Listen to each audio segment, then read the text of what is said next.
একটি college farewell party.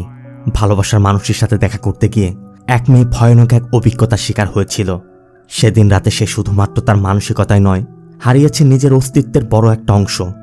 সময় গড়ায়, নতুন শহর, নতুন চাকরি, নতুন স্বপ্ন। মেয়েটি আবার নতুন করে নিজের জীবন গুছিয়ে নিতে চাইছে, কিন্তু অতীত কি এত সহজে ভুলে থাকা যায়? একদিন সে অচেনা এক লোকের মুখোমুখি হয়, যার চোখে তাকিয়ে মেয়েটি একদমই কেঁপে ওঠে। এই লোকটাই কি সেই রাতের একজন? সেই সন্দেহ তাকে টেনে নিয়ে যায় এক অজানা রহস্যের গহ্বরে, যেখানে প্রশ্ন আছে, উত্তর নেই। আর থাকার জন্য সে যে হোস্টেলে উঠেছে, সেই হোস্টেলটাও যেন নিজের ভিতর লুকিয়ে রেখেছে আরেকটি অন্ধকার ইতিহাস। যে রুমে সে উঠেছে, সবাই ওই রুমটাকে ভৌতিক মনে করে। ওই রুমে একবার যে প্রবেশ করে, সে আর জীবিত ফিরতে পারে না। এর আগেও যে মেয়েটি থাকতো, সেও রহস্যজনক এক দুর্ঘটনায় মারা গেছে। আর তারই 4 বান্ধবী এখনও পাশের রুমের মধ্যে বন্দী, কারণ কেউ বা কিছু তাদের হোস্টেল থেকে বের হতে দিচ্ছে না। বের হতে গেলে কোনো এক অদৃশ্য শক্তি তাদেরকে টেনে ধরছে, যেন বাইরে পা রাখলেই মৃত্যু নিশ্চিত। মেয়েটাও ধীরে ধীরে বুঝতে পারে এই রুমে সে একা নয়, এখানে আছে অশুভ কোনো উপস্থিতি, কিছু অতীতের দুঃসহ স্মৃতি যা এখনও দগদগে। কিন্তু কে এই আত্মা? কেন সে ওই মেয়েদেরকে আটকে রেখেছে? আর এই রুমে কি এমন ঘটনা ঘটেছিল যার জন্য হোস্টেলটায় মৃত্যুকূপে পরিণত হয়েছে? সত্যি বলছি, এটা এমন এক ভয়ানক গল্প, যেই গল্পের মধ্যে একবার প্রবেশ করলে ফিরে আসার কোনো উপায় নেই। ভয় কি জিনিস তা আপনি হাড়ে হাড়ে টের পাবেন। তো আপনি প্রস্তুত তো? হ্যালো ফ্রেন্ডস, দিস ইজ প্লাবন অ্যান্ড ওয়েলকাম টু প্লাবন ওয়ার্ল্ড। বলছি 2025 সালে হিন্দি ভাষায় মুক্তি পাওয়া একের পর এক রহস্য, আতঙ্ক আর মৃত্যু দিয়ে আবদ্ধ horror suspense thriller web series খফের কথা। সাউথ দিল্লি, শীতের রাত। আমাদের অনু নামে একটি মেয়েকে দেখানো হয়। অনু বাস থেকে নেমে সামনের একটি চিপা গলি দিয়ে তার হোস্টেলে যাচ্ছে। এই সময় এখানে কেউই থাকে না, তাই এখান দিয়ে যাওয়াটাও ভয়ের বিষয়। অনুও তেমনি ভয়ে ভয়ে যাচ্ছিল। তখনই পাশের উঁচু স্থান থেকে কেউ একজন অনুকে লক্ষ্য করে লেজার লাইট মারছিল, আর এটা দেখে অনু খুবই ভয় পেয়ে যায়। আবার অনু আজ দেরি করে ফিরেছে, তাই গার্ড গেটও তালা দিয়ে দিয়েছিল। অবশ্য শব্দ পেয়ে গার্ড তালা খুলে দেয়া মাত্রই অনু সোজা উপরে তার রুমে চলে যায়। কিন্তু অনু তালা খুলতে গিয়ে দেখে তার রুমের তালা খোলা, আর ভিতরে গিয়ে লাইট জ্বালাতেই তার 4 বান্ধবী অনুকে বার্থডে সারপ্রাইজ দেয়। আর এরা 4 জন হচ্ছে নিক্কি বড়লোক ঘরের মেয়ে, কিন্তু তোতলা। আর এ রিমা, হসপিটালের নার্সের কাজ করে, এখন 2 মাসের অন্তঃসত্ত্বা। আর এ হচ্ছে কোমাল। আর শেষে আছে লানা, একজন এয়ার হোস্টেস। এরা 4 জনই অনুর পাশের রুমে থাকে। তারা 5 জন খুবই ভালো বান্ধবী। তবে অনু অমিত নামে একটি ছেলেকে ভালোবাসে, আর সামনের মাসেই অনু সবাইকে নিয়ে নতুন একটি ফ্ল্যাটে শিফট করবে। ওই ফ্ল্যাটের চাবি আনতেই অনুর আজ দেরি হয়ে গেছে। নতুন ফ্ল্যাটের চাবি পাওয়ার আনন্দে অনু আর লানা চাচ্ছিল যে এবার নিউ ইয়ারের পার্টিটাও তারা ওই ফ্ল্যাটেই করবে। কিন্তু রিমা এই হোস্টেল ছাড়তে চাচ্ছে না। আবার নিকির জন্য হোস্টেলে তার কমফোর্ট জোন। কিন্তু অনুর কথা, আমি তো এখানে থাকতে আর আসিনি। আর রোজ যখন হোস্টেলে ফিরি, মনে হয় কেউ বাইরে আমার জন্য অপেক্ষা করছে। অনুর মনে ভয় কাজ করছে যদি সে হোস্টেলে ফিরতে না পারে। তাই অনু এই ভয় থেকে মুক্তি পেতে যাচ্ছে। এখান থেকে সিন চলে যায় 6 মাস পর। সাউথ দিল্লির একটি রেলওয়ে স্টেশন। এই যে মেয়েটিকে দেখছেন, তার নাম মাধুরী, ডাকনাম মধু। আর এই ছেলেটি মধুর বয়ফ্রেন্ড অরুণ। মধু মূলত গোয়ালিতে থাকে, আজই প্রথম দিল্লিতে এসেছে। অবশ্য অরুণ এখানে একটি ঔষধ কোম্পানিতে সেলসম্যানের চাকরি করে। মধুর দিল্লিতে তেমন কোনো আত্মীয় নেই, তাই আপাতত থাকার জন্য অরুণের বাসাতেই ওঠে। অবশ্য এখানে অরুণ একা নয়, সাথে আরও 2 জন রুমমেটও আছে। তারপরও কিছু করার নেই, চাকরি আর বাসা না পাওয়া পর্যন্ত তাকে মানিয়ে নিতে হবে। এরপর মধু যখন শাওয়ার নিচ্ছিল, অরুণ মধুর ব্যাগের মধ্যে কিছু মেডিসিন দেখতে পায়। এরপর মধু শাওয়ার নিয়ে ফিরে এলে অরুণ জানায় যে তার যে রুমমেটরা ছিল তারা বাইরে চলে গেছে। তার মানে বাসায় এখন তারা 2 জনই। এতদিন পর দেখা, এই সুযোগ কিভাবে ছাড়া যায়? তাই 2 জনই ইন্টিমেট হয়ে যায়। কিন্তু হঠাৎই মধুর চোখের সামনে মুখোশ পরিহিত কয়েকজনের চেহারা ভেসে ওঠে। মধু একদমই আটকে ওঠে। অবশ্য মধুর একটি পাস্ট আছে, আর এজন্যই এমনটা হচ্ছে।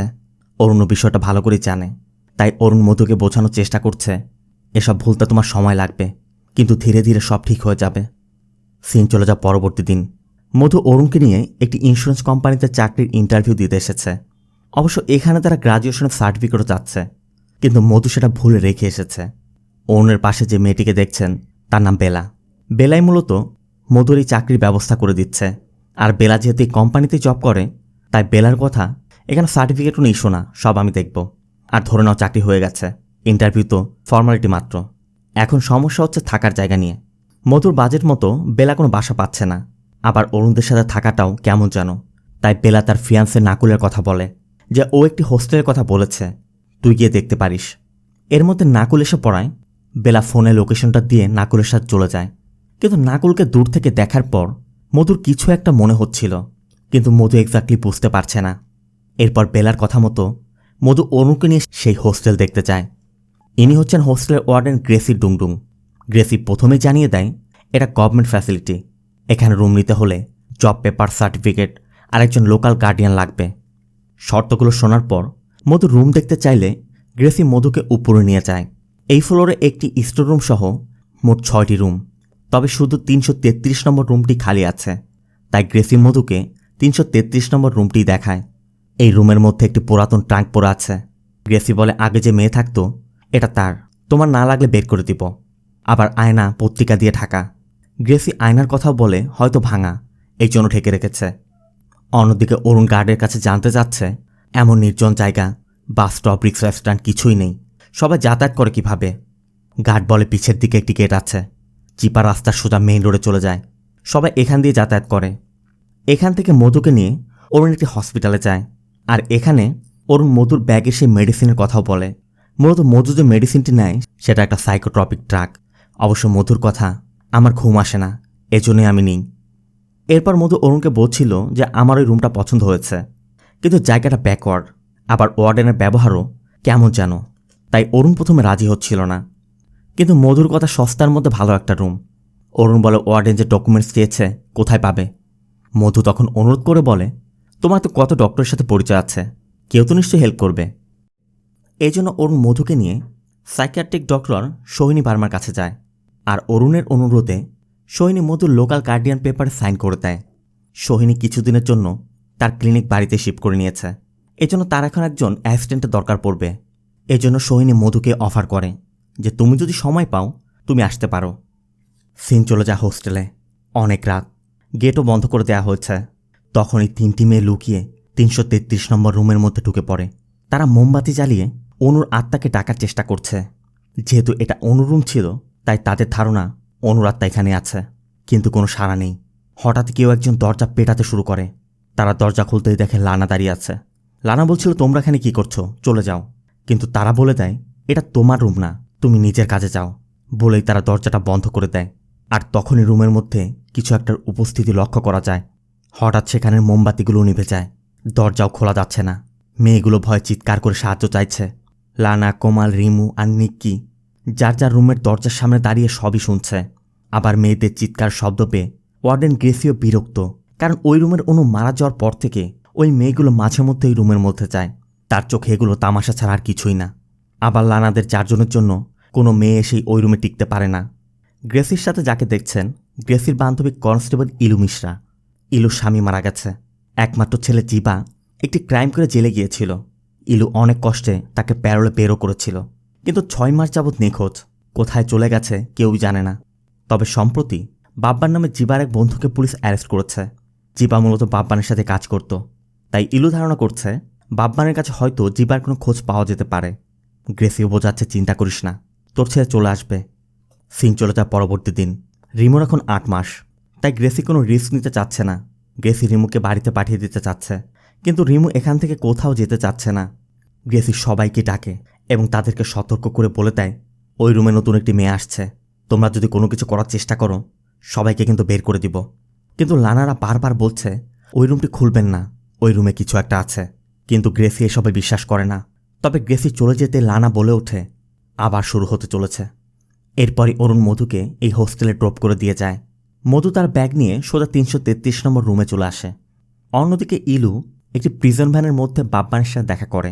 ইলুর ধারণা বাব্বানি হয়তো তার ছেলেকে নষ্ট করেছে, কিন্তু বাব্বান বলে তোমার ছেলেই জেল থেকে ছাড়া পাওয়ার পর কাজের জন্য আমার কাছে এসেছিল, একসাথে কাজ করার কথাও বলেছিল, কিন্তু কাজ পাওয়ার পরই গায়েব হয়ে গেছে।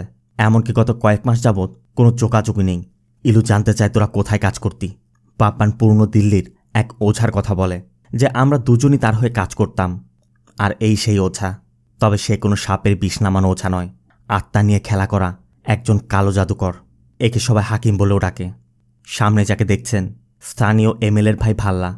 ভাল্লার সেক্সুয়াল প্রবলেম আছে, তার ওয়াইফ তার প্রতি সন্তুষ্ট নয়, তাই ভাল্লা তার স্থায়ী সমাধানের জন্য হাকিমের কাছে এসেছে। আর হাকিমও তাকে জীবন্ত একটি বিচ্ছু, ছাই আর রক্ত দিয়ে একটি মিশ্রণ বানিয়ে ভাল্লাকে খাইয়ে দেয়। মানে ভাল্লার সমস্যার সমাধান আর কি। বিনিময়ে ভাল্লাকে বাপ্পানকে ছাড়ানোর ব্যবস্থা করে দিতে বলে। ভাল্লাও ওই মিশ্রণ খাওয়ার পর নিজের মধ্যে পাওয়ার অনুভব করছে, তাই যাওয়ার সময় সেও বলে যায় কালই ওই ছেলে মুক্ত হয়ে যাবে। এরপর ভাল্লা চলে যেতেই ইলু হাকিমের সাথে দেখা করে এবং জিবার ফটো দেখালে হাকিম জানায় সে যে চিকিৎসা করে তার চিকিৎসার ওষুধ বানানোর জন্য দুর্লভ গাছ, বীজ এমন অনেক রকম উপাদান দরকার হয়। জিবা ওই সকল উপাদান সংগ্রহের কাজ করত, কিন্তু কয়েক মাস হলো কোনো খোঁজই নেই। এজন্য ইলু সেখান থেকে চলে যায়। অন্যদিকে মধু রুমে ওঠার পর আশেপাশের রুমমেটদের সাথে পরিচিত হতে প্রথমে রিমার রুমে নক করে। আর রিমা মধুকে দেখা মাত্রই বলে, যত দ্রুত সম্ভব এখান থেকে চলে যাও। তোমার আগে যে মেয়েটাই রুমে ছিল সে আর বের হতে পারেনি। ওয়ার্ডেন বলেনি ওর সাথে কি হয়েছিল। লানাও মধুকে বলে দেয়, রিমা যা বলছে বুঝতে পারছো, দ্রুত চলে যাও। সাথে সাথে মধু নিজের রুমে চলে যায়। কিন্তু লানারা কি বলছে, কেন এমন ব্যবহার করছে, মধু কিছুই বুঝতে পারছে না। এরপর মধু আয়নার উপরের পত্রিকাগুলো সরিয়ে দেখে আয়না তো একদমই ঠিক আছে, তবে ওয়ার্ডেন ভাঙা কেন বলেছিল, আর আয়নাটি পত্রিকা দিয়ে ঢাকাই বা কেন। যাই হোক, সিন পরবর্তী দিন। অরুণ মধুকে অফিসে ড্রপ করে দেয়, কারণ আজ মধুর চাকরিতে প্রথম দিন। এজন্য অবশ্য অন্যরা মধুকে কাজ বুঝিয়ে দিচ্ছে। এরপর লাঞ্চ টাইমে মধু যখন লাঞ্চ করতে যাচ্ছিল তখনই খেয়াল করে বেলা নাকুলের সাথে কিস করছে। তবে মধুকে দেখা মাত্রই বেলা মধুকে নিয়ে লাঞ্চ করতে যায়। কথায় কথায় মধু জানতে চায়, এটাই কি তোমার নাকুল? বেলা বলে হ্যাঁ, ওর অফিস পাশেই, প্রতিদিন আমরা একসাথে লাঞ্চ করি। মধু জানতে চায়, তোমাদের কি গোয়ালিয়রে দেখা হয়েছিল? বেলা বলে আরে না, ও তো দিল্লির ছেলে, গোয়ালিয়রে ওর কাজিন আছে আমাদেরই কলেজ গ্রুপের। কিন্তু নাকুলকে নিয়ে মধুর শুধু সন্দেহ হচ্ছে। মধু হোস্টেলে ফিরেও বেলার ইনস্টা থেকে নাকুলের ফটো দেখছিল। আর তখনই মধুর দরজায় কেউ নক করে। মধু দরজা খুলেই দেখে বাইরে কেউই নেই। তারপর আবার ভিতরে এলে আচমকা দরজাটা বন্ধ হয়ে যায়। মধু ভয়ে ভয়ে দরজা খুলতেই দেখে ওই চারজন যার যার রুমের সামনে দাঁড়িয়ে আছে। রিমা জানতে চায়, তোমার রুমে অন্য কেউ আছে? মধুর কথা আমি এত সহজে ভয় পাচ্ছি না। রিমা বলে এখনও তো কিছু শুরুই হয়নি, একবার শুরু হলে পালাতেও পারবে না। মূলত মধু ভাবছিল রিমারা তাকে ভাগানোর জন্য ভয় দেখাচ্ছে, তাই মধু স্পষ্ট বলে দেয়, যা করতে হয় করো, আমি কোথাও যাচ্ছি না। এরপর রাতে ঘুমের মধ্যে মধু তার পাস্টে ঘটা একটি ইনসিডেন্টের স্বপ্ন দেখছিল, যেখানে কেউ তাকে টেনে হিঁচড়ে নিয়ে যাচ্ছে। পাশ থেকে একজন বলছে, নাকুল ভাইয়া ল্যাবে নিয়ে যাও। তবে এরপরই মধুর ঘুম ভেঙে যায়। মধু স্পষ্ট বুঝতে পারছে ওই দিন নাকুল নামটি সে শুনেছিল, কিন্তু কিছু একটা সে মেলাতে পারছে না। এজন্য মধু জানালাটা খুলে জানালার সামনে দাঁড়িয়েছিল। তখনই মধুর পিছে কিছু একটাকে দাঁড়িয়ে থাকতে দেখা যায়। তবে মধু এখনও উপলব্ধি করতে পারছে না কিন্তু এক্স্যাক্টলি কী ঘটনা ঘটেছিল মধুর সাথে, যেটা আজও মধুর পিছু করে বেড়াচ্ছে। চলুন সেটাই জেনে আসি। দিনটি ছিল মধুর কলেজের ফেয়ারওয়েল ফাংশনের দিন। মধু এই ফাংশনে পারফর্ম করবে, এই জন্য রেডি হয়ে একটি ফটো তুলে অরুণের হোয়াটসঅ্যাপে ফটোটি পাঠিয়েই মধু পারফর্ম করতে চলে যায়। আর মধুর পারফরমেন্স শেষে মধু ল্যাবরেটরির সামনে গিয়ে অরুণের সাথে দেখা করে। অরুণের বাড়ি এখানেই, তবে চাকরির কারণে দিল্লিতে থাকে। যখনই সুযোগ পায় বাড়িতে এসে মধুর সাথে দেখা করে। মধুর ইচ্ছা গ্রাজুয়েশন শেষ করে দিল্লিতে চলে যাবে।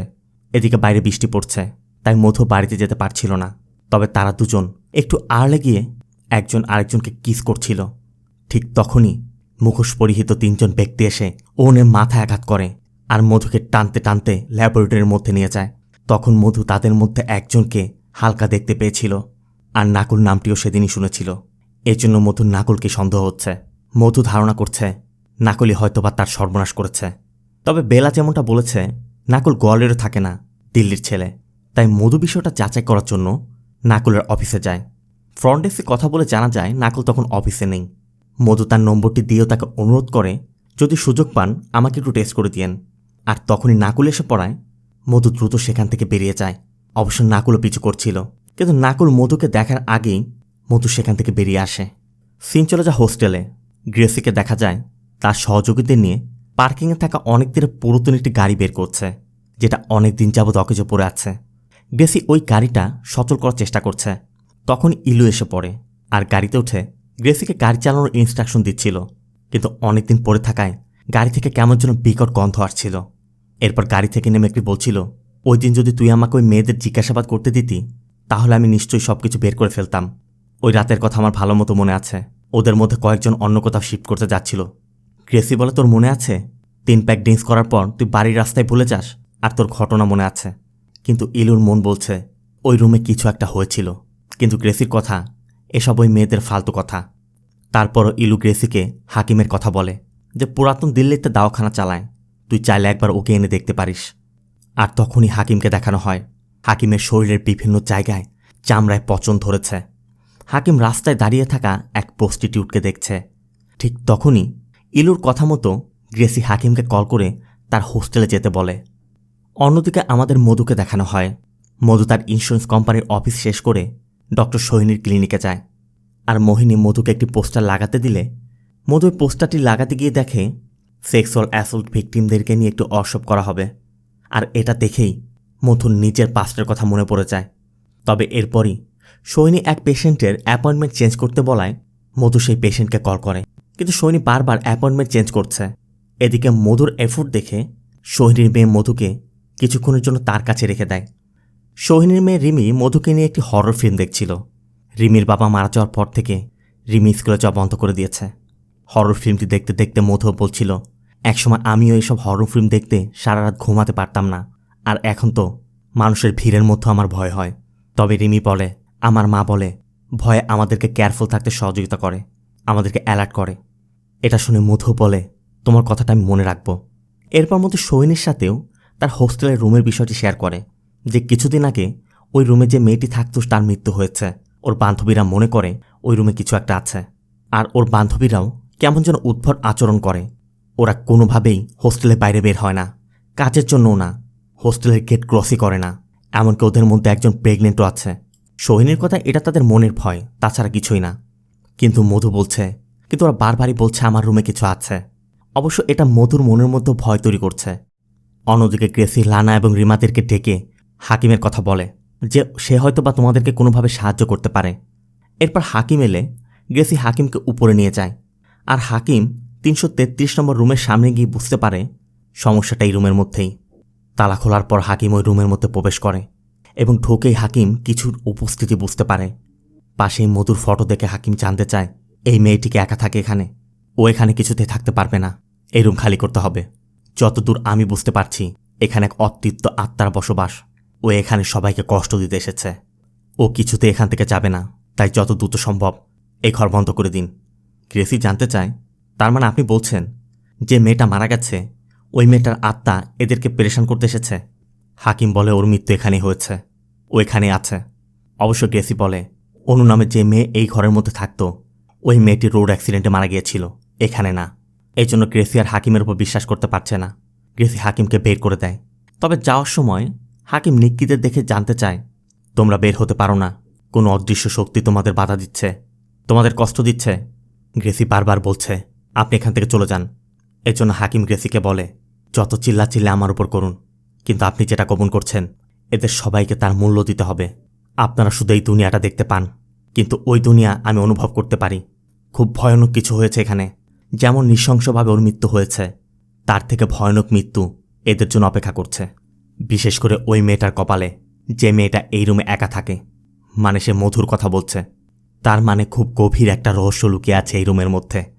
অন্যদিশে আমাদের মধুকে দেখানো হয় মধু একটি সাবওয়ের সামনে এসে দাঁড়িয়ে আছে, কারণ সচরাচর এই সাবওয়েতে মানুষজন থাকে না, তাকে একা পার হতে পারে। কিন্তু মধু ভয় পাচ্ছে, তাই মধু রিস্ক নিয়ে উপর দিয়ে রাস্তা পার হয়ে যায়। এরপর মধু যখন বাসে করে হোস্টেলের উদ্দেশ্যে ফিরছিল তখন বাসের মধ্যে থাকা এক লম্পট বারবার মধুকে এখানে ওখানে টাচ করছিল। এমনকি বাস থেকে নামার পরও ওই লম্পটটা মধুর পিছু করছে। এরপর মধু ওই চিপাগলিতে ঢুকে পড়ে এবং খুব দ্রুত হোস্টেলের মধ্যে চলে যায়। মধু রুমে গিয়েই প্রথমে শাওয়ার নিতে যায়, আর যখনই সে ড্রেস খুলতে যাবে তখনই লক্ষ্য করে তার জামার মধ্যে সিমেন্ট লেগে আছে। মধু সাথে সাথে জামাটি খুলে ওয়াশরুমের মধ্যে রেখে দেয়। এরপর যখন সে শাওয়ার নিচ্ছিল মধু তার আশেপাশে কিছু একটার উপস্থিতি অনুভব করছিল। এরপর শাওয়ার নিয়ে রুমে গেলে অরুণ কল করে। মধু বলে আমি 10 মিনিটের মধ্যে আসছি। এরপর মধু বাইরে যেতে রেডি হচ্ছিল, তখনও মধু রুমের মধ্যে কিছু একটার উপস্থিতি অনুভব করছে, কিন্তু এক্স্যাক্টলি কি মধু বুঝতে পারছে না। অন্যদিকে লানাকে দেখা যায় গেটের সামনে বসে একটি কুকুরকে খাওয়াচ্ছে। ঠিক তখনই হাকিম এসে পড়ে। হাকিমকে দেখে লানা ওয়ার্ডেনকে ডাকতে চাচ্ছিল, কিন্তু হাকিম বলে সেটা তোমার ইচ্ছা, তোমার মধ্যে রাগ, তোমার মধ্যে ভয় তোমাকে এই গেটের বাইরে আসতে বাধা দিচ্ছে। হাকিম লানার মনের মধ্যে সাহস জুগিয়ে লানাকে বাইরে ডাকছে। লানাও ভাবছিল সে হয়তোবা হাকিম বারবার বলছে, ভয় পেও না, আমার সাথে আসো। হাকিমের কথা মতো লানাও বেরিয়ে যায়, কিন্তু কিছুক্ষণের মধ্যেই অদৃশ্য রশির মতো কিছু একটা লানার গলা পেঁচিয়ে টেনে তাকে ভিতরে নিয়ে আসে। এজন্য লানা বলছিল, আপনি আমাকে হেল্প করতে পারবেন না। এজন্য হাকিম বলে, আমি সহজে হার মানার লোক নই। হাকিম তার ব্যাগ থেকে ছোট্ট একটি শিশি বের করে লানাকে দেয় এবং বলে যায়, আমার উপর ভরসা রাখতে পারো, আমি তোমার ফোনের অপেক্ষায় থাকব। অন্যদিকে মধু অরুণের সাথে কফি শপে বসে কথা বলছিল, আর অরুণও বলছিল মধু ওই হোস্টেলে চলে যাওয়ার পর অরুণের রুমটা যেন একদমই ফাঁকা ফাঁকা হয়ে গেছে, আর ওই জায়গার যাতায়াত ব্যবস্থাও তেমন একটা ভালো না। এই জন্য অরুণ হোস্টেলের বিষয়ে কথা বলছিল, কিন্তু মধু বলে, সেখানে তো আরও মেয়েরা আছে, তাই না? অরুণ তখন বলে বসে, তাদের মধ্যে আর তোমার মধ্যে পার্থক্য আছে। আর এই কথাটাই মধু মানতে পারছে না। মধু ধরে নেয় অরুণ ওই বিষয়টা নিয়ে কথা বলছে। এজন্য মধু রাগ করে কাঁদতে কাঁদতে পার্কিংয়ে চলে যায়। অরুণ বারবার বোঝানোর চেষ্টা করছে, আমি ওই বিষয় নিয়ে মিন করিনি। কিন্তু মধু বলে, আমি বুঝতে পারছি আমি তোমার জন্য বোঝা হয়ে গেছি, আমার সাথে থেকে তোমার গিল্ট ফিল হয়। অবশ্য এইরকম পরিস্থিতি পড়লে সকল মেয়ে এমনটা ভাবাটাই স্বাভাবিক। তারপর অরুণ অনেক বুঝিয়ে সুঝিয়ে মধুকে তার রুমে নিয়ে যায়। মধু তখনও কাঁদছে, আর অরুণ মধুকে বলছে, ওই দিন ওরা তোমাকে যেভাবে নিয়ে গিয়েছিল, প্রতি মুহূর্ত আমার ওই দিনের কথা মনে পড়ে। আর ওই সব মনে পড়ে আমি একটু একটু করে শেষ হয়ে যাচ্ছি, মনে হচ্ছে আমি পাগল হয়ে গেছি।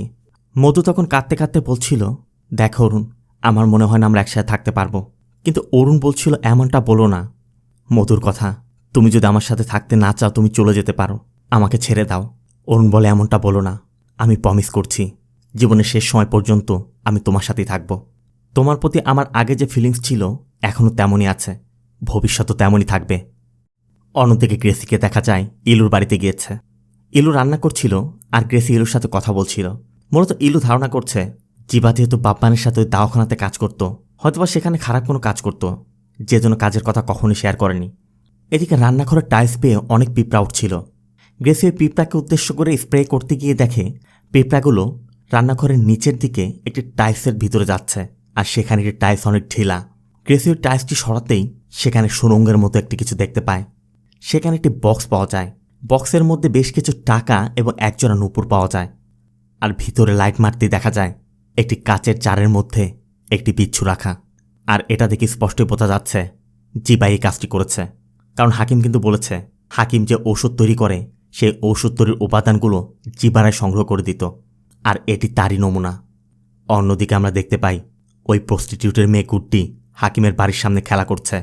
হাকিম ওই মেয়েটিকে কথার জালে ফেলে তার বাড়ির মধ্যে নিয়ে যায়, আর গুড্ডির মা গুড্ডিকে না দেখে খুঁজতে খুঁজতে হাকিমের বাড়ির মধ্যে ঢুকে পড়ে। ভিতরে গিয়ে দেখে গুড্ডির বলটি পড়ে আছে। এজন্য গুড্ডির মা সিঁড়ি বেয়ে দোতলায় চলে যায়, আর সেখানে গিয়ে কিছু একটা দেখে চিৎকার করে ওঠে। অন্যদিকে লানাকে দেখা যায় তার রুমে বসে আপেল খাচ্ছে। লানার সামনে হাকিমের দেয়া সেই শিশুটি। লানা এখন কি করবে সেটা নিয়ে ভাবছে, কারণ নিজেকে বাঁচাতে হাকিমের কথা শোনা ছাড়া তাদের কাছে আর কোনো রাস্তাই নেই। অন্যদিকে ঘুম থেকে উঠেই মধু সোজা ডক্টর সোহিনীর সাথে দেখা করে এবং তার সাথে ঘটে যাওয়া ওই রাতের বিষয়টি শেয়ার করে। যে ফাংশনের দিন ওখানে অনেক শব্দ ছিল, আমরা দুজন নির্জন জায়গা ছিলাম। ওই সুযোগে মাস্ক পরিহিত 3 জন ব্যক্তি অরুণের মাথায় আঘাত করে আমাকে টানতে টানতে ল্যাবের মধ্যে নিয়ে যায়। এরপর তারা 3 জন মিলে আমাকে ধর্ষণ করে। কিছুক্ষণ পর অরুণের জ্ঞান ফিরে এলে অরুণ আমাকে উদ্ধার করে আমার বাড়িতে পৌঁছে দিয়েছিল। বাড়িতে যাওয়ার কথা শুনেই সোহিনী জানতে চায়, বাড়িতে কেন, তোমরা পুলিশের কাছে কেন যাওনি? মধু বলে, আমার বাবা এবং ভাই অনেক স্ট্রিক্ট, এত রাত পর্যন্ত বাইরে থাকার আমার অনুমতি ছিল না, তাই যে কোনোভাবে শুধু চাচ্ছিলাম কোনোভাবে বাড়িতে পৌঁছাতে পারলেই বাঁচি। সোহিনী জানতে চায়, ওরা কারা ছিল, ওদেরকে তুমি চিনতে? মধু বলে, আমি শুধু একজনকে এক ঝলক দেখেছিলাম, তবে আমার মনে হয় ওরা আমাকে জানত। ওদের মধ্যে যে মেইন ছিল সে আমার নাম ধরে ডাকছিল।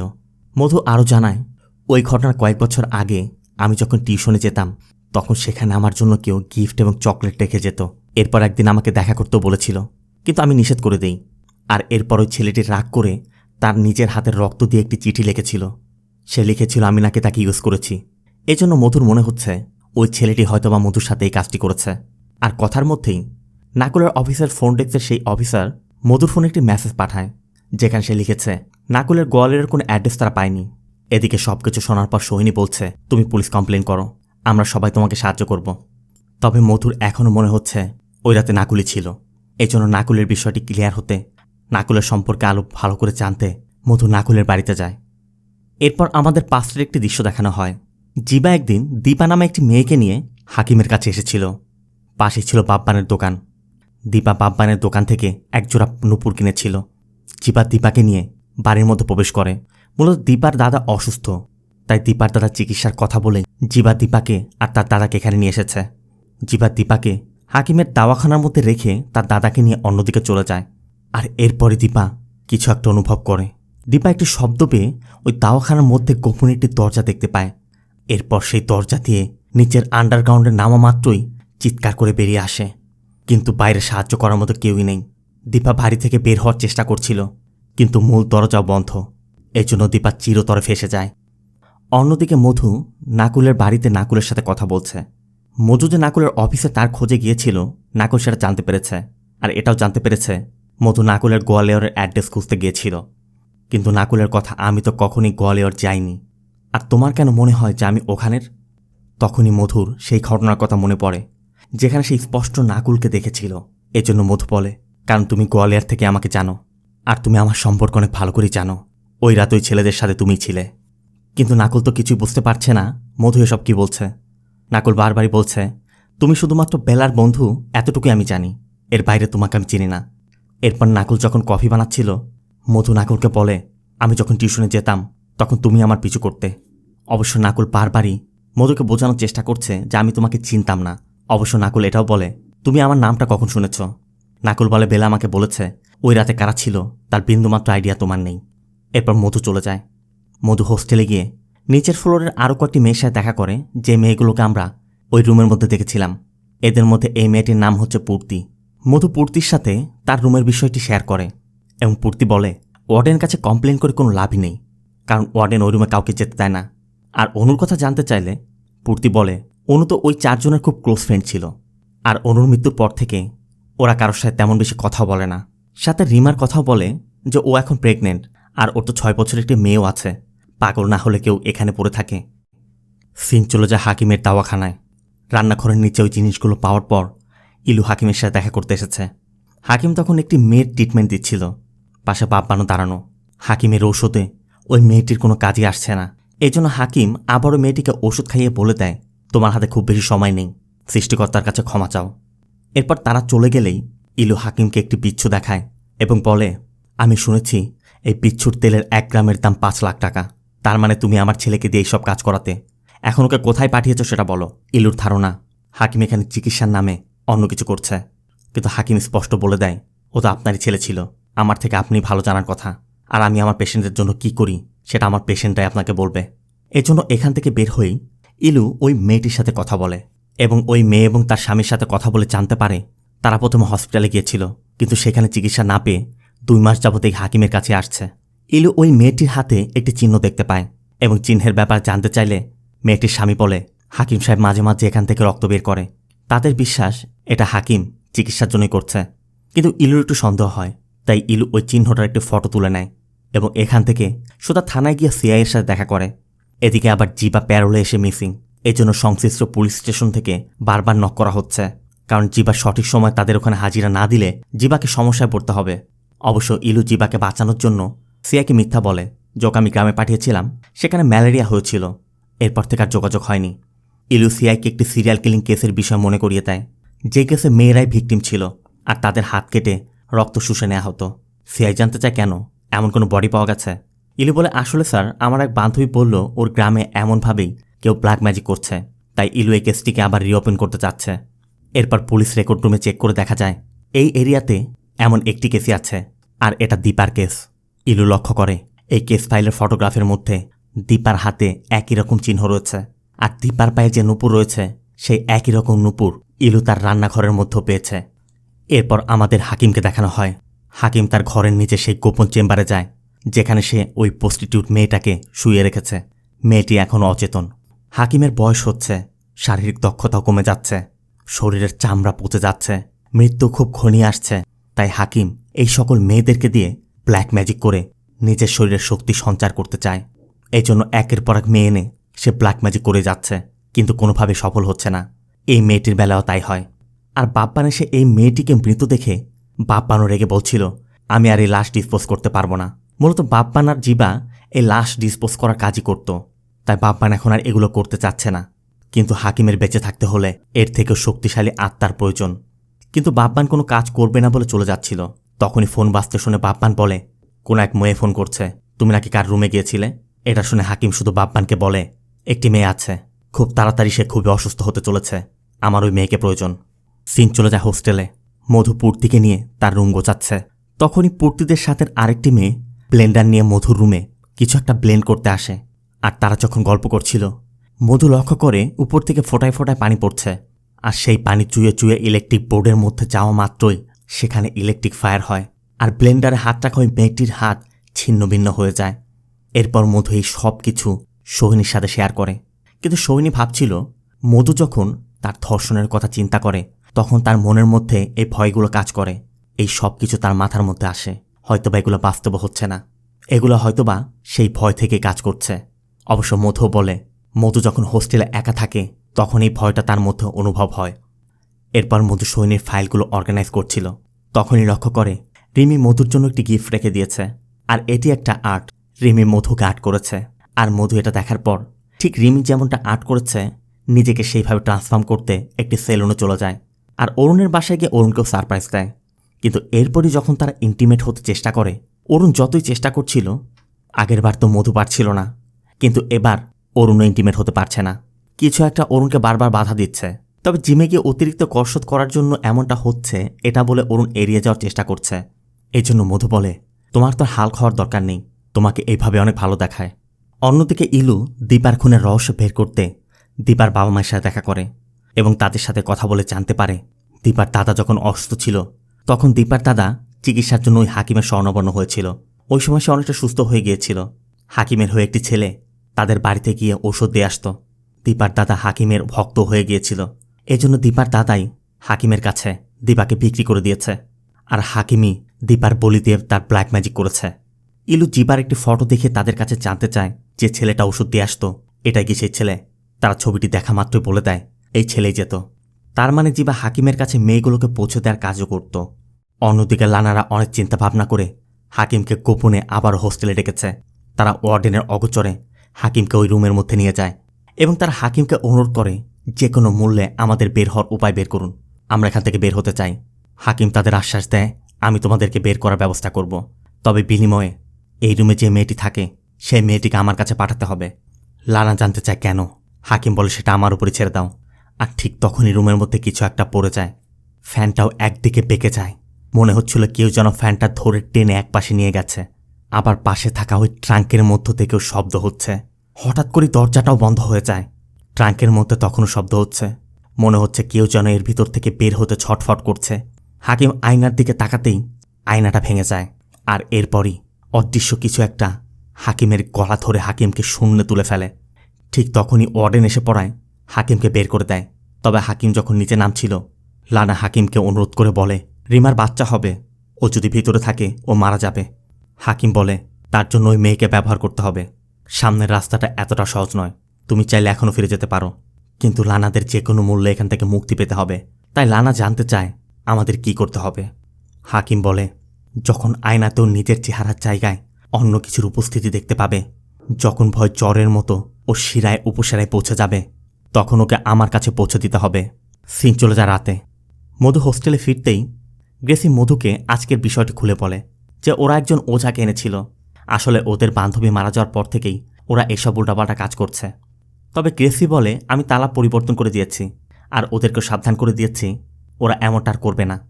এরপর মধুর রুমে গেলে মধুর রুমে রিমা আসে। মূলত মধু সেদিন বাথরুমের মধ্যে সেই ড্রেসটি রেখে এসেছিল। রিমা সেই ড্রেসটি ওয়াশ করে মধুর জন্য নিয়ে এসেছে। মূলত এসব কিছুই না, হাকিমের কথা মতো মধুকে ব্যবহার করতে, মধুকে ফাঁদে ফেলতেই রিমারা মধুর বিশ্বাস অর্জন করার চেষ্টা করছে, তার ক্লোজ হওয়ার চেষ্টা করছে। এমনকি কথার মধ্যেই কোমাল দুটি চা নিয়ে আসে। রিমা বলছিল লানা তো ঘুমিয়ে পড়েছে, এখন এটা ফেলে দিতে হবে, কিন্তু মধু বলছিল ফেলে দেওয়ার দরকার নেই, আমি খাবো। মূলত এই চা কোনো সাধারণ চা নয়, হাকিমের তৈরি মেডিসিন মিশ্রিত চা, যেটা তারা খুব চতুরতার সাথে মধুকে খাইয়ে দিল। আজ আবার বেলা এবং নাকুলের এঙ্গেজমেন্ট পার্টি, এজন্য মধু অরুণকে নিয়ে একটি পাবে যায়।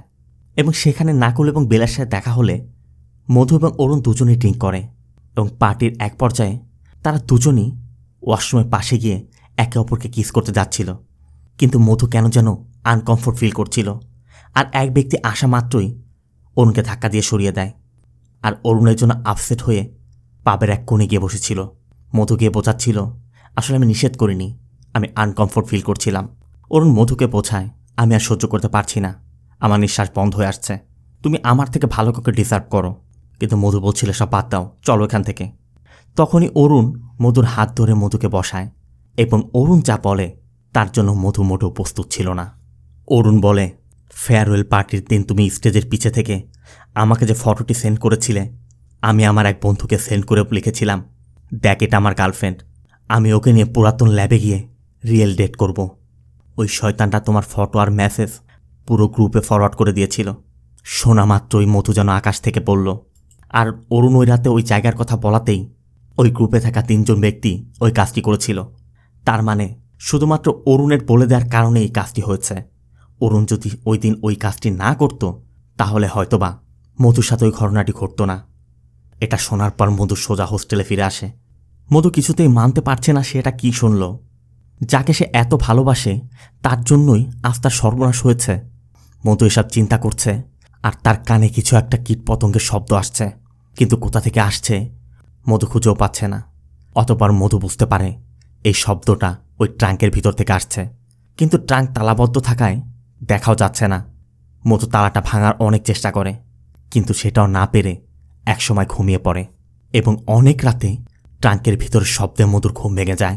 মধু লক্ষ্য করে ট্রাঙ্কের ভিতর থেকে একটি বিচ্ছু তার দিকে এগিয়ে আসছে, আর বিচ্ছুটি তার বিছানার কাছে আসা মাত্রই মধু যখনই উঠতে যাবে তখনই লক্ষ্য করে তার উপরে সেই ভয়ানক অশরীরী জিনিসটি হাওয়ায় ভেসে আছে। এমন ভয়ানক এবং উদ্ভট কিছু যা দেখে মধু কী করবে কিছুই বুঝতে পারছে না।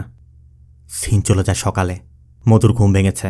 মধু একরকম ধরেই নেয় এই সব কিছু তার দুঃস্বপ্ন ছিল। তবে মধু তার পায়ে একটু ব্যথা অনুভব করছে, আর মধু এটাও লক্ষ্য করে তার পায়ে কিছু একটা কামড়ে দিয়েছে। তার মানে রাতে যা কিছু হয়েছে এগুলো কোনো দুঃস্বপ্ন নয়, বাস্তবে ঘটেছে। এরপর আমাদের পাস্টের একটি সিন দেখানো হয়। বাব্বান তখন জিবাকে নতুন নতুন কাজে এনেছে। জিবা একদিন ওই গোপন চেম্বারের মধ্যে হাকিমের ব্ল্যাক ম্যাজিক দেখে ফেলে। এরপর জিবা হাকিমকে বলছিল, আমি শুনেছি ব্ল্যাক ম্যাজিক করে নাকি মেয়েদেরকে কন্ট্রোল করা যায়। মূলত জিবাও ব্ল্যাক ম্যাজিক শিখতে চাচ্ছে। হাকিমও চিন্তা করে এতে তারই লাভ হবে, কারণ তার মেয়ের প্রয়োজন। এজন্য হাকিম জিবাকে ব্ল্যাক ম্যাজিক শেখানো শুরু করে। আর জিবা যেখানে কাজ করত ইলু এই ব্যাপারে কিছুই জানত না। আর জিবার বাবা যখন বেঁচে ছিল মদ খেয়ে এসে ইলুকে অনেক মারধর করত। এখানে মা ছেলের কথা আমরা জানতে পারি। জিবা একটি ছেলেকে মেরে তার চোখ নষ্ট করে দিয়েছিল। ওই ছেলের পরিবার জিবাকে পেলে মেরে ফেলত। এজন্য জিবাকে বাঁচাতেই ইলু জিবাকে পুলিশের হাতে দিয়েছিল, যেন জিবা অন্তত জীবিত থাকতে পারে। কিন্তু জিবা ভাবছে ইলু তার কেরিয়ারের কথা চিন্তা করেই নিজের ছেলেকে পর্যন্ত ছাড়েনি। আর এই বিষয় নিয়ে মা ছেলের মধ্যে সবসময় লেগেই থাকত। সিন চলে যায় হোস্টেলে। মধু ব্রেকফাস্ট করতে নিচে এসেছে। মধু এখনও পায়ে ব্যথা অনুভব করছে, কারণ ক্ষতটা আরও বেড়েছে। তখনই রিমার কোমাল এসে আবারও সেই মেডিসিন মিশ্রিত চা খাওয়ানোর চেষ্টা করছিল, কিন্তু মধু সোজা নিষেধ করে দেয়। অন্যদিকে অরুণ গতরাত থেকে বারবার কল করে যাচ্ছে, কিন্তু মধু পিক করছে না। এরপর মধু যখন অফিসে যাচ্ছিল অরুণ মধুর সাথে দেখা করে মধুকে বোঝানোর অনেক চেষ্টা করে, তবে মধু শুধু বলে দেয় এরপর থেকে আমার পিছুও করবে না। এরপর মধু নাকুলের সাথে দেখা করেও পুরো বিষয়টা শেয়ার করে, কারণ অনু এখন অনুতপ্ত। কারণ অনু ভাবছে অনু শুধু শুধু নাকুলকে ভুল বুঝেছে। অবশ্য নাকুলও বিষয়টা বুঝতে পারছে। অনন্তিকে হোস্টেলে নিকির বোন আর নিকির মা নিকির সাথে দেখা করতে এসেছে, কারণ নিকি অনেক বড়লোক পরিবারের মেয়ে। কিন্তু ছোটবেলা থেকে নিকির এই তোতলামি সমস্যার কারণে নিকিকে বোর্ডিং স্কুলে থেকে বড় পড়াশোনা করতে হয়েছিল। আর সেখানে নিকিকে খুব বাজেভাবে ট্রিট করা হতো, নিকিকে মারধর করা হতো। আর নিকি এসব সহ্য করতে না পেরে এই হোস্টেলে থাকতে শুরু করেছিল। কিন্তু নিকির মা এবং বোন নিকির এই হোস্টেলে থাকাটা পছন্দ করছে না। তারা নিকিকে নিয়ে যেতে চাচ্ছে, কিন্তু নিকি কিছুতেই যাবে না।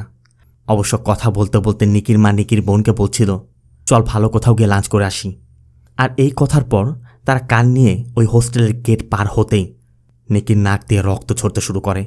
সাথে সাথে তাদেরকে আবার হোস্টেলে ফিরে আসতে হয়।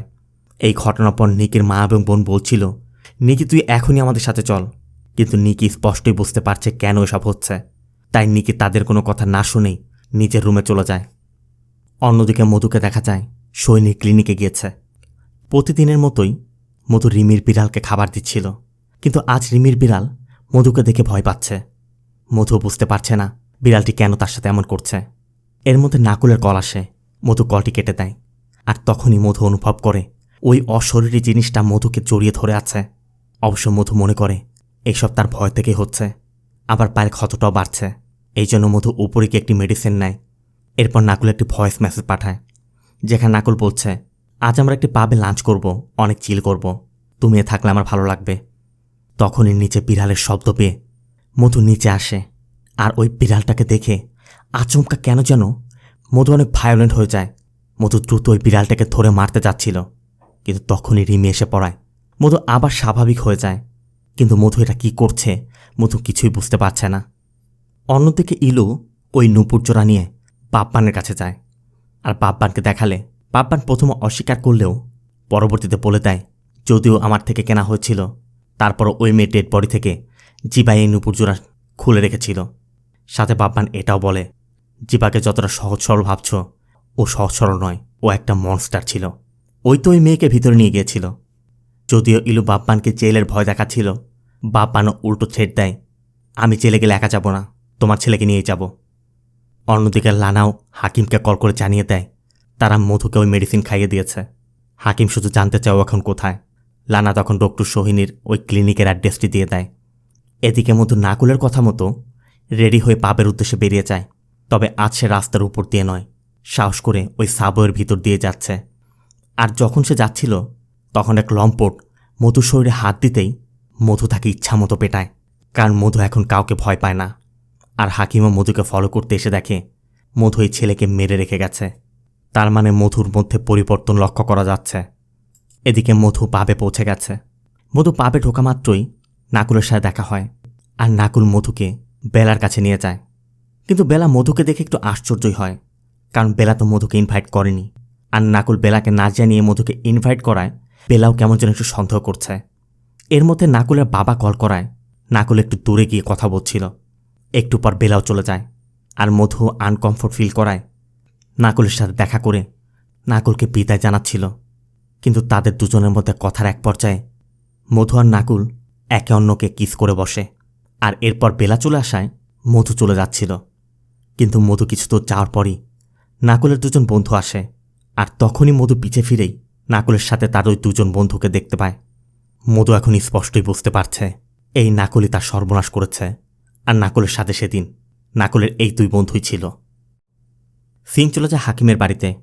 ওই যে সেদিন হাকিম ভাল্লাকে মেডিসিন দিয়েছিল, তাতে ভাল্লার কাজ হয়নি। ভাল্লার বউ তাকে ছেড়ে চলে গেছে।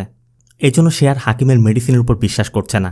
তবে ভাল্লা ভালো করে জানে হাকিম মেয়েদেরকে মেরে ব্ল্যাক ম্যাজিক করে। তাই ভাল্লা হাকিমকে বলছিল, এবার আমি খালি হাতে যাচ্ছি না, যদি খালি হাতে যাই তোমার এই দোকান আমি বন্ধ করে দিব, তাই আমার নামে কোনো মেয়ের বলিদান দাও। অবশ্য হাকিম বোঝানোর চেষ্টা করে অস্বাভাবিক মৃত্যু কোনো না কোনো বিপদ নিশ্চয়ই ডেকে আনে, আপনি সহ্য করতে পারবেন না। কিন্তু ভাল্লা কিছুতেই মানছে না। এই জন্য হাকিম ভাল্লাকে তার ওই চেম্বারে নিয়ে যায়। পলিতে মোড়ানো একটি মৃতদেহ দেখেই ভাল্লা বলছিল, আমার দরকার নেই ভাই, আমি চলে যাচ্ছি। কিন্তু হাকিম ভাল্লাকে ছাড়ছে না, কারণ হাকিম বুঝতে পেরেছে ভাল্লা তাকে আঙ্গুলে করে নাচাচ্ছে। কিন্তু হাকিম নাচার লোক নয়, তাই হাকিম ভাল্লাকে প্রথমে বেহুশ করে, এরপর কুপিয়ে কেটে খুন করে। সিং চলে যায় হোস্টেলে। মধু ঘুমাতে অনেক চেষ্টা করছে, কিন্তু ঘুম আসছে না। এর জন্য মধু মেডিসিন নিতে যাচ্ছিল, কিন্তু পানি না থাকায় মধু বাইরে গিয়ে বোতলে করে পানি নিয়ে ফিরে আসে। এরপর মেডিসিনটি মুখে দিয়ে যখনই সে গিলতে যাবে তখনই মধু সেই অশরীরী জিনিসটা দেখে ভয়ে চিৎকার করে ঘরের এক কোণে চলে যায়। আর মধুর চিৎকার শুনে রিমারাও আসে।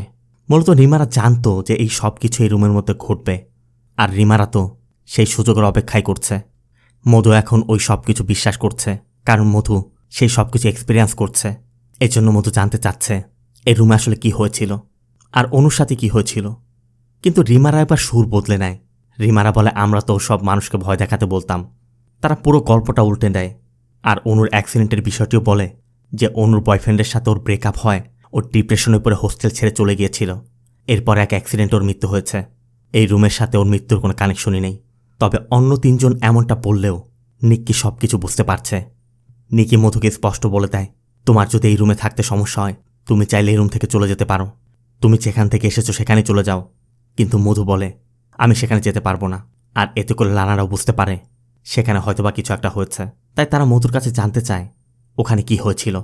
এদিকে আবার রিমারা হাকিমের দেওয়া ওই মেডিসিন খাওয়াতে মধুর জন্য একটি স্যুপের অর্ডার করেছে। ক্যান্টিন থেকে স্যুপটি দিয়েও যাওয়া হয়। এরপর মধু তার সাথে ঘটে যাওয়া ওই ফেয়ারওয়েলের ঘটনাটা সবার সাথে শেয়ার করে। মধু এটাও বলে যে প্রথমে তার নাকুলকে সন্দেহ হচ্ছিল। লানা বলছিল, তোমার যদি মনে হয় ওই রাতে নাকুলই ছিল তাহলে অবশ্যই নাকুল। কিন্তু মধুর কথা, তাহলে ও আমাকে হেল্প করবে কেন, আমার তো কাছে আসার চেষ্টা করবে কেন? রিমারা বোঝায়, তোমার বিশ্বাস অর্জন করার জন্য, যেন তুমি ওদের বিরুদ্ধে কোনো অ্যাকশন না নাও। কথায় কথায় রিমারা ওই স্যুপের মধ্যে সেই মেডিসিন মিক্স করে মধুকে খাইয়েও দেয়। এরপর তারা যখন মধুর রুম থেকে বের হয়ে নিজ নিজ রুমে ফিরে যাচ্ছিল, তখনই মধুর ঘরের ভিতর থেকে দরজা পেটানোর আওয়াজ আসছিল। কিন্তু মধু দরজা খুলে বাকিদের কাছে জানতে চায়, তোমরা দরজা পেটাচ্ছ কেন? লানা বলে, তোমার ঘরের থেকে শব্দ আসছে।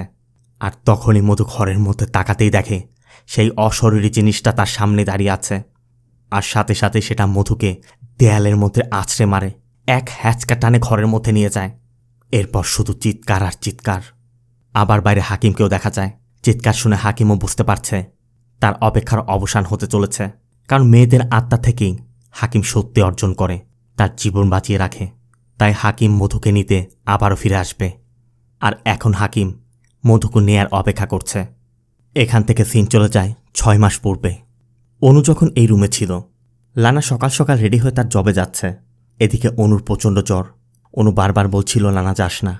কিন্তু লানার কথা, আমার ছুটি শেষ হয়ে গেছে, আমাকে যেতেই হবে। এদিকে লানা কথা বলছে, অন্যদিকে অনুর চুল ধরে কিছু একটা অনুকে শূন্যে ভাসিয়ে রেখেছে। এটা দেখা মাত্রই লানা চিৎকার করে ওঠে। সাথে সাথে নিকি এসে লানাকে রুম থেকে বের করে নেয়। এরপর অনুকে এই রুমের মধ্যে আটকে রাখা হয়েছিল, ঠিক যেমনটা 6 মাস পর এসে মধুকে রাখা হয়েছে। শব্দ পেয়ে সবাই মধুর রুমে এসে দেখে মধু রহস্যজনকভাবে দাঁড়িয়ে আছে। কিন্তু মধুর কাছে গিয়ে মধুকে ডাকা মাত্রই মধু অচেতন হয়ে যায়। সিন চলে যায় পরবর্তী দিন সকালে। গত রাতের ঘটনার কথা শুনে ডক্টর সোহিনী মধুকে নিতে এসেছে। কিন্তু গত রাতের ঘটনাগুলো মধুর কাছে স্বপ্নের মতো মনে হচ্ছে। মধু এখনও বুঝতে পারছে না এই ঘটনাগুলো বাস্তবে ঘটেছিল। এদিকে সোহিনী গ্রেসির সাথে কথা বলছে। মধু যেহেতু সোহিনীকে আগেই সবকিছু জানিয়ে রেখেছিল, তাই সোহিনী গ্রেসির কাছে এই সব কিছু জানতে চাচ্ছে যে এগুলো কেন হচ্ছে, আর ওই মেয়েগুলোই বা হোস্টেল থেকে কেন বের হচ্ছে না, আর তারা ওই হাকিমকে কেন ডেকেছিল। গ্রেসির কথা, সে কোনো বাবা সাবা এসব ফুকঝার কিছু বিশ্বাস করে না। এসব কি হচ্ছে তার কোনো আইডিয়া তার কাছে নেই। তবে সোহিনী যেহেতু একজন সাইকিয়াট্রিস্ট, তাই গ্রেসি তাকে অনুরোধ করে, আপনি তো এর একটা সমাধান দিতে পারেন। সোহিনীর কথা, ঔষধটা তখনই দিতে পারবো যখন আমি আসল রোগ সম্পর্কে জানতে পারবো। এরপর সোহিনী মধুকে নিয়ে চলে যায়। আর এরপরই হাকিম লানার সাথে দেখা করে।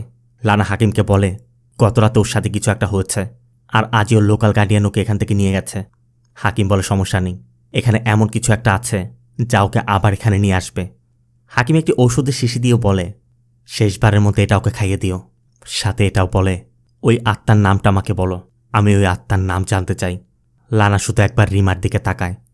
অন্যদিকে সৈনীরা সবাই একসাথে ডিনার করছিল। আর ডিনার শেষ করে মধু উঠে যেতে পারছিল না। তখনই সোহিনী মধুর ওই ক্ষতটি দেখতে পায়। আর ক্ষতটি দেখেই সোহিনী বলে, এটা তো কোনো কীটপতঙ্গের কামড় মনে হচ্ছে। আবার মধু যে ঘুমের ওষুধ নেয়, সোহিনী সেই ব্যাপারও জানতে পেরেছে। তাই সোহিনী ভাবছে মধু যা কিছু বলছে এসব কোনো কিছু বাস্তবে ঘটছে না, এগুলো শুধুমাত্র মধুর ধারণা মাত্র। কিন্তু মধু সৈনীকে বলে, দেখুন ম্যাডাম, আমি ওই সব মেয়ের সাথে কথা বলেছি, আমি নিজে চোখে দেখেছি ওদের প্রত্যেকের শরীরেই কোনো না কোনো আঘাতের চিহ্ন আছে। আর মধুর থেকে এসব জানার পর সৈনী বেডে শুয়ে শুয়ে বেশ কিছু রিসার্চ করে। এরপর গ্রেসিকে কল করে বলে, আমি ওই মেয়েদের সাথে দেখা করতে চাই, আমি ওদের হেল্প করতে চাই। এরপর রাতে সবাই যখন ঘুমিয়ে পড়ে, কিন্তু রিমি তখনও ঘুমায়নি। রিমি কোনো একটা শব্দ পেয়ে নিচতলায় বাড়ির দরজার কাছে এসেই দেখে মধু কেমন যেন ভয়ানকভাবে দাঁড়িয়ে আছে। আর মধুর কাছে যেতেই মধু রিমিকে চলে যেতে বলছিল। আর রিমিও তাই ভয়ে নিজের রুমে না গিয়ে সোহিনীর বেডে গিয়ে শুয়ে পড়ে। আর এরপর সকালে ঘুম ভাঙতেই রিমি লক্ষ্য করে মধু তো একদমই নর্মাল। গতরাতে মধু কি করেছিল মধু কিছুই মনে নেই। অন্যদিকে সকাল হওয়া মাত্রই সোহিনী হোস্টেলে এসে রিমা, লানা, নিক্কি এবং কোমালের স্বাস্থ্য পরীক্ষা করছে। সাথে তাদের থেকে সব কিছু জানার চেষ্টা করছে। আর তাদের সাথে কথা বলে সোহিনী এটাও জানতে পারে 31শে ডিসেম্বর অনুর ব্রেকআপ হয়েছিল। এরপর অনু এখান থেকে চলে গিয়েছিল। আবার রিমার সাথে কথা বলেও জানা যায় রিমা যখনই এই হোস্টেল থেকে বের হওয়ার চেষ্টা করেছে তখনই তার পেটের বাচ্চা উদ্ভট আচরণ করতে শুরু করেছে, যে জন্য তাকে বারবার গেটের ভিতর ফিরে আসতে হয়েছে। তাই রিমাও আর বের হওয়ার সাহস পায়নি। আবার একজনের সাথে কথা বলে জানা যায় অনু এই রুমে থাকতে ভয় পেত, এজন্যই অনু রুম ছেড়ে চলে গিয়েছিল। সোহিনীর কথা অনুর মৃত্যুর পর থেকে যেসব শুরু হয়েছে তাই না, কিন্তু তারা জানায় এই সব কিছুর শুরুটা হয়েছিল 31 ডিসেম্বর রাতের পর থেকেই। তাদের ধারণা ওই রাতে এখানে কিছু একটা করেছিল, কারণ ওই রাতে মেয়েদের মধ্যে ফাইটও হয়েছিল। আর এর পর দিন থেকেই অনু করিডোরের ভিতর দিয়ে দৌড়াতো, চিৎকার করত, এজন্য অনুকে রুমের মধ্যে আটকে রাখা হতো। আর অনুর মৃত্যুর পর থেকে অন্য 4 জনও আর গেটের বাইরে যাওয়ার সাহস পায়নি। তবে সব কিছু জানার পর সোহিনীর ধারণা অনুর মৃত্যুকে কেন্দ্র করে ওদের মনের মধ্যে একটা ভয় বাসা বেঁধে আছে, যে ভয়টা ওদেরকে হোস্টেলের বাইরে বের হতে দিচ্ছে না। তাই সোহিনী ওদের মনে সাহস জুগিয়ে ওদেরকে বের করার চেষ্টা করছিল। প্রথমে সোহিনী কোমলকে সাহস জুগিয়ে কোমলকে গেটের বাইরে নিয়ে আসে। কোমলও নির্দ্বিধায় হেঁটে হেঁটে বাইরে আসছিল, কিন্তু কিছু দূর যাওয়ার পরই দূর থেকে কিছু একটা আওয়াজ আসে, ভিতরে চলে যা। আর তখনই কোমলের মুখে একটি আঁচড়ের দাগ দেখা যায়। সাথে সাথে তারা আবার ফিরে যায়। অন্যদিকে মধুকে দেখা যায় এতদিন পর অরুণের বাসায় গিয়েছে। মধু অরুণের সাথে কথা বলে, আর এখানে অরুণ জানায় ওই ঘটনাকে কেন্দ্র করে অরুণ তার এক পুলিশ অফিসার চাচার সাহায্য নিয়ে তার ওই বন্ধুর খোঁজ করেছিল, কারণ তার ওই বন্ধু 3rd ইয়ারের গ্রুপে এই সব কিছু শেয়ার করে দিয়েছিল। কিন্তু ওই সময় হোস্টেল বা ওই সব জায়গায় চেক করেও ওই 3 জনের কোনো খোঁজ পাওয়া যায়নি। অরুণ যথাসাধ্য চেষ্টা করেছে তাদেরকে ধরতে, কিন্তু ধরতে পারেনি। আর সেটা নিয়ে অরুণ অনুতপ্ত। অরুণ চাচ্ছিল না তাদের এই সম্পর্কের মধ্যে এই বিষয়টা গোপন থাক। অরুণ সত্যিটা না বলে থাকতে পারছিল না, এই জন্যই অরুণ সব সত্যিটা খুলে বলেছে। আর মধু সব কিছু বুঝতে পেরে অরুণের কাছে ফিরে এসেছে। তবে মধু অরুণকে আবারও বলছিল, আমার সাথে থাকলে সারা জীবন তোমার এই গিল্ট ফিল হবে, তা ভালো হবে আমাদের সম্পর্কটা এখানেই শেষ করে দিই। কিন্তু অরুণ কিছুতেই মধুকে ছাড়া থাকতে পারবে না। তাই অরুণ মধুকে বোঝানোর চেষ্টা করে। মধু এটাও বলে এখন তার জীবনের নতুন সমস্যা দেখা দিয়েছে, তারপর যে কোনো সমস্যা মোকাবেলা করতে অরুণ প্রস্তুত। আর এরপরই তারা ইন্টিমেট হয়। অন্যদিকে কোমলের সাথে ঘটা ওই ঘটনা নিয়ে সোহিনী গ্রেসির সাথেও কথা বলে, কারণ সোহিনীর ধারণা গ্রেসি হয়তোবা কিছু একটা লুকাচ্ছে, কারণ এই সব কিছু বলছে অনুর মৃত্যুর সাথে নিশ্চয়ই এগুলোর কোনো কানেকশন আছে। কিন্তু গ্রেসি বারবারই বলছে অনুর মৃত্যুরা স্বাভাবিক অ্যাক্সিডেন্ট ছিল, যেটা পুলিশ স্টেশনে এফআইআরও দাখিল করা আছে। কিন্তু গ্রেসিরও মন বলছে 31st নাইট রাতে এখানে কিছু একটা ঘটেছে। এরপর সোহিনী চলে যাচ্ছিল, তখন নিক্কি সোহিনীকে অনুরোধ করে আমি এখান থেকে বের হতে চাই, আমাকে বের করার ব্যবস্থা করুন। সোহিনী বলে অবশ্যই, আমি তোমার পরিবারের সাথে কথা বলবো। কিন্তু সোহিনী নিক্কির কাছে শুধু একটি কথা জানতে চায়, মধুকে এখানে নিরাপদ। আবার ইলুকে দেখা যায় জিবার খোঁজ করতে হাকিমের কাছে গিয়েছে। ইলু হাকিমের কাছে জানতে চায় ওই মেয়েদেরকে কেন মেরেছিস। হাকিম শুধু বলে প্রয়োজনের জন্যই মেরেছি, কারণ আমার এই পরিস্থিতির একমাত্র সমাধানই ওই মেয়েদের জীবন। হাকিম এটাও বলে জিবা আমার কাছে শিখতে আসতো, কারণ খুব তাড়াতাড়ি অনেক টাকার মালিক হতে চেয়েছিল। সাথে হাকিম এটাও বলে আমার হাতে খুব বেশি সময় নেই, আমার পিছে পড়ে থাকলে তুমি তোমার ছেলেকেও হারাবে। ইলু জানতে চায় তুই জিবাকে দিয়ে কী করাতি সেটা বল। হাকিম বলে ও আমার জন্য লাশ ডিসপোজ করার কাজ করত, আর প্রত্যেকবার কাজের পরই ওকে আমি কিছুদিনের জন্য শহরের বাইরে পাঠিয়ে দিতাম। এসব শুনে ইলু জানতে চায় ও কি জীবিত আছে। হাকিম শুধু বলে ও ফিরে আসবে। ইলু বলে যদি আসে তাহলে ও পস্তাবে। তবে হাকিমও বুঝতে পারছে ইলু কিছুই করতে পারবে না, কারণ যে কোনো মূল্যে সে তার ছেলেকে রক্ষা করার চেষ্টা করবে। অন্যদিকে মধু লক্ষ্য করে তার ঘাড়ের দাগ, তার পায়ের ক্ষত সবই ঠিক হয়ে গেছে। তবে মধু এখনও আয়নার মধ্যে সেই অশরীরী জিনিসটাকে দেখতে পাচ্ছে। এরপর মধু সাথে সাথে বেরিয়ে যায়, আর বের হতেই নাকুলের সাথে দেখা হয়। নাকুল মধুকে বলছিল আমি তোমাকে ড্রপ করে দেই, যদিও মধু নিষেধ করছিল। তারপর নাকুলের অনেক অনুরোধে মধু নাকুলের সাথে যায়। এরপর কথায় কথায় নাকুল আর বেলার হেল্পের জন্য মধু নাকুলকে ধন্যবাদ দিচ্ছিল। মধুর কথা তোমরা দুজন আমাকে অনেক সাহস জুগিয়েছ, তোমাদের জন্য আমি কনফিডেন্স পেয়েছি। তখন তো আমি ভয়ে কিছু বলতেই পারতাম না, আর এখন আমার মনে হচ্ছে সময় শেষ হয়ে যায়নি। মানে মধু তার ধর্ষকদের শাস্তি দিতে যে কোনো অ্যাকশন নিতেও প্রস্তুত। আর এটা শোনার পরই নাকুলের আসল চেহারাটা বেরিয়ে আসে। নাকুলের কথা এটাও জানা যায় ওই ঘটনার কয়েক বছর আগে মধু যে ছেলেটার কথা বলেছিল, যে মধুর অগোচরে গিফট কার্ড এবং চকলেট রেখে আসত, সেই ছেলেটা ছিল নাকুলি। নাকুলি মধুর জন্য চিঠি লিখেছিল, কারণ নাকুল মধুকে চাচ্ছিল। কিন্তু মধু তখন এসবে ইন্টারেস্ট ছিল না। মধু তখন নাকুলকে গুরুত্ব দেয়নি। নাকুল ভেবেছিল মধু তাকে ইউজ করেছে। কিন্তু এরপর যখন মধুকে অরুণের সাথে দেখেছে, তখন নাকুল কিছুতেই সহ্য করতে পারেনি। আর অরুণের কাজিন নাকুলের কাজিনদের গ্রুপের মধ্যেই ওই পোস্টটি করে ফেলায় নাকুল সেদিন জানতে পেরেছিল অরুণ মধুকে পুরাতন ল্যাবে নিয়ে যাবে, আর সেই সুযোগটাই নাকুল কাজে লাগিয়েছিল। এখন মধুর কাছে সবই স্পষ্ট হয়ে গেছে। আর সব জানার পর মধু কার থেকে নেমে যেতে চেষ্টা করছিল, কিন্তু নাকুল মধুকে জোরপূর্বক একটি পাহাড়ি অঞ্চলে নিয়ে যায়। আর মধু যখন কার থেকে নেমে পালানোর চেষ্টা করছিল, তখনই নাকুলের সেই দুই সহযোগী এসে পড়ে। তাদের আঘাতে মধু সেন্সলেস হয়ে পড়ে যায়। তখন তিনজন মিলে প্ল্যান করছিল মধুকে কি করা যায়, কারণ মধু এখন সবই জেনে গেছে। মধু তাদেরকে ফাঁসিয়ে দিতে পারে। কিন্তু তাদের প্ল্যান করতে করতে মধুর সেন্স ফিরে যায়, মধু এখান থেকে পালিয়ে গেছে। কিন্তু মধু তো আর বেশি দূর যেতে পারবে না। এই জন্য তারা জঙ্গলের ভিতর থেকে মধুকে খুঁজতে শুরু করে। এদিকে সন্ধ্যা নেমে এসেছে, মুষলধারে বৃষ্টি পড়ছিল। এর মধ্যে তারা মধুকে খুঁজে বের করে।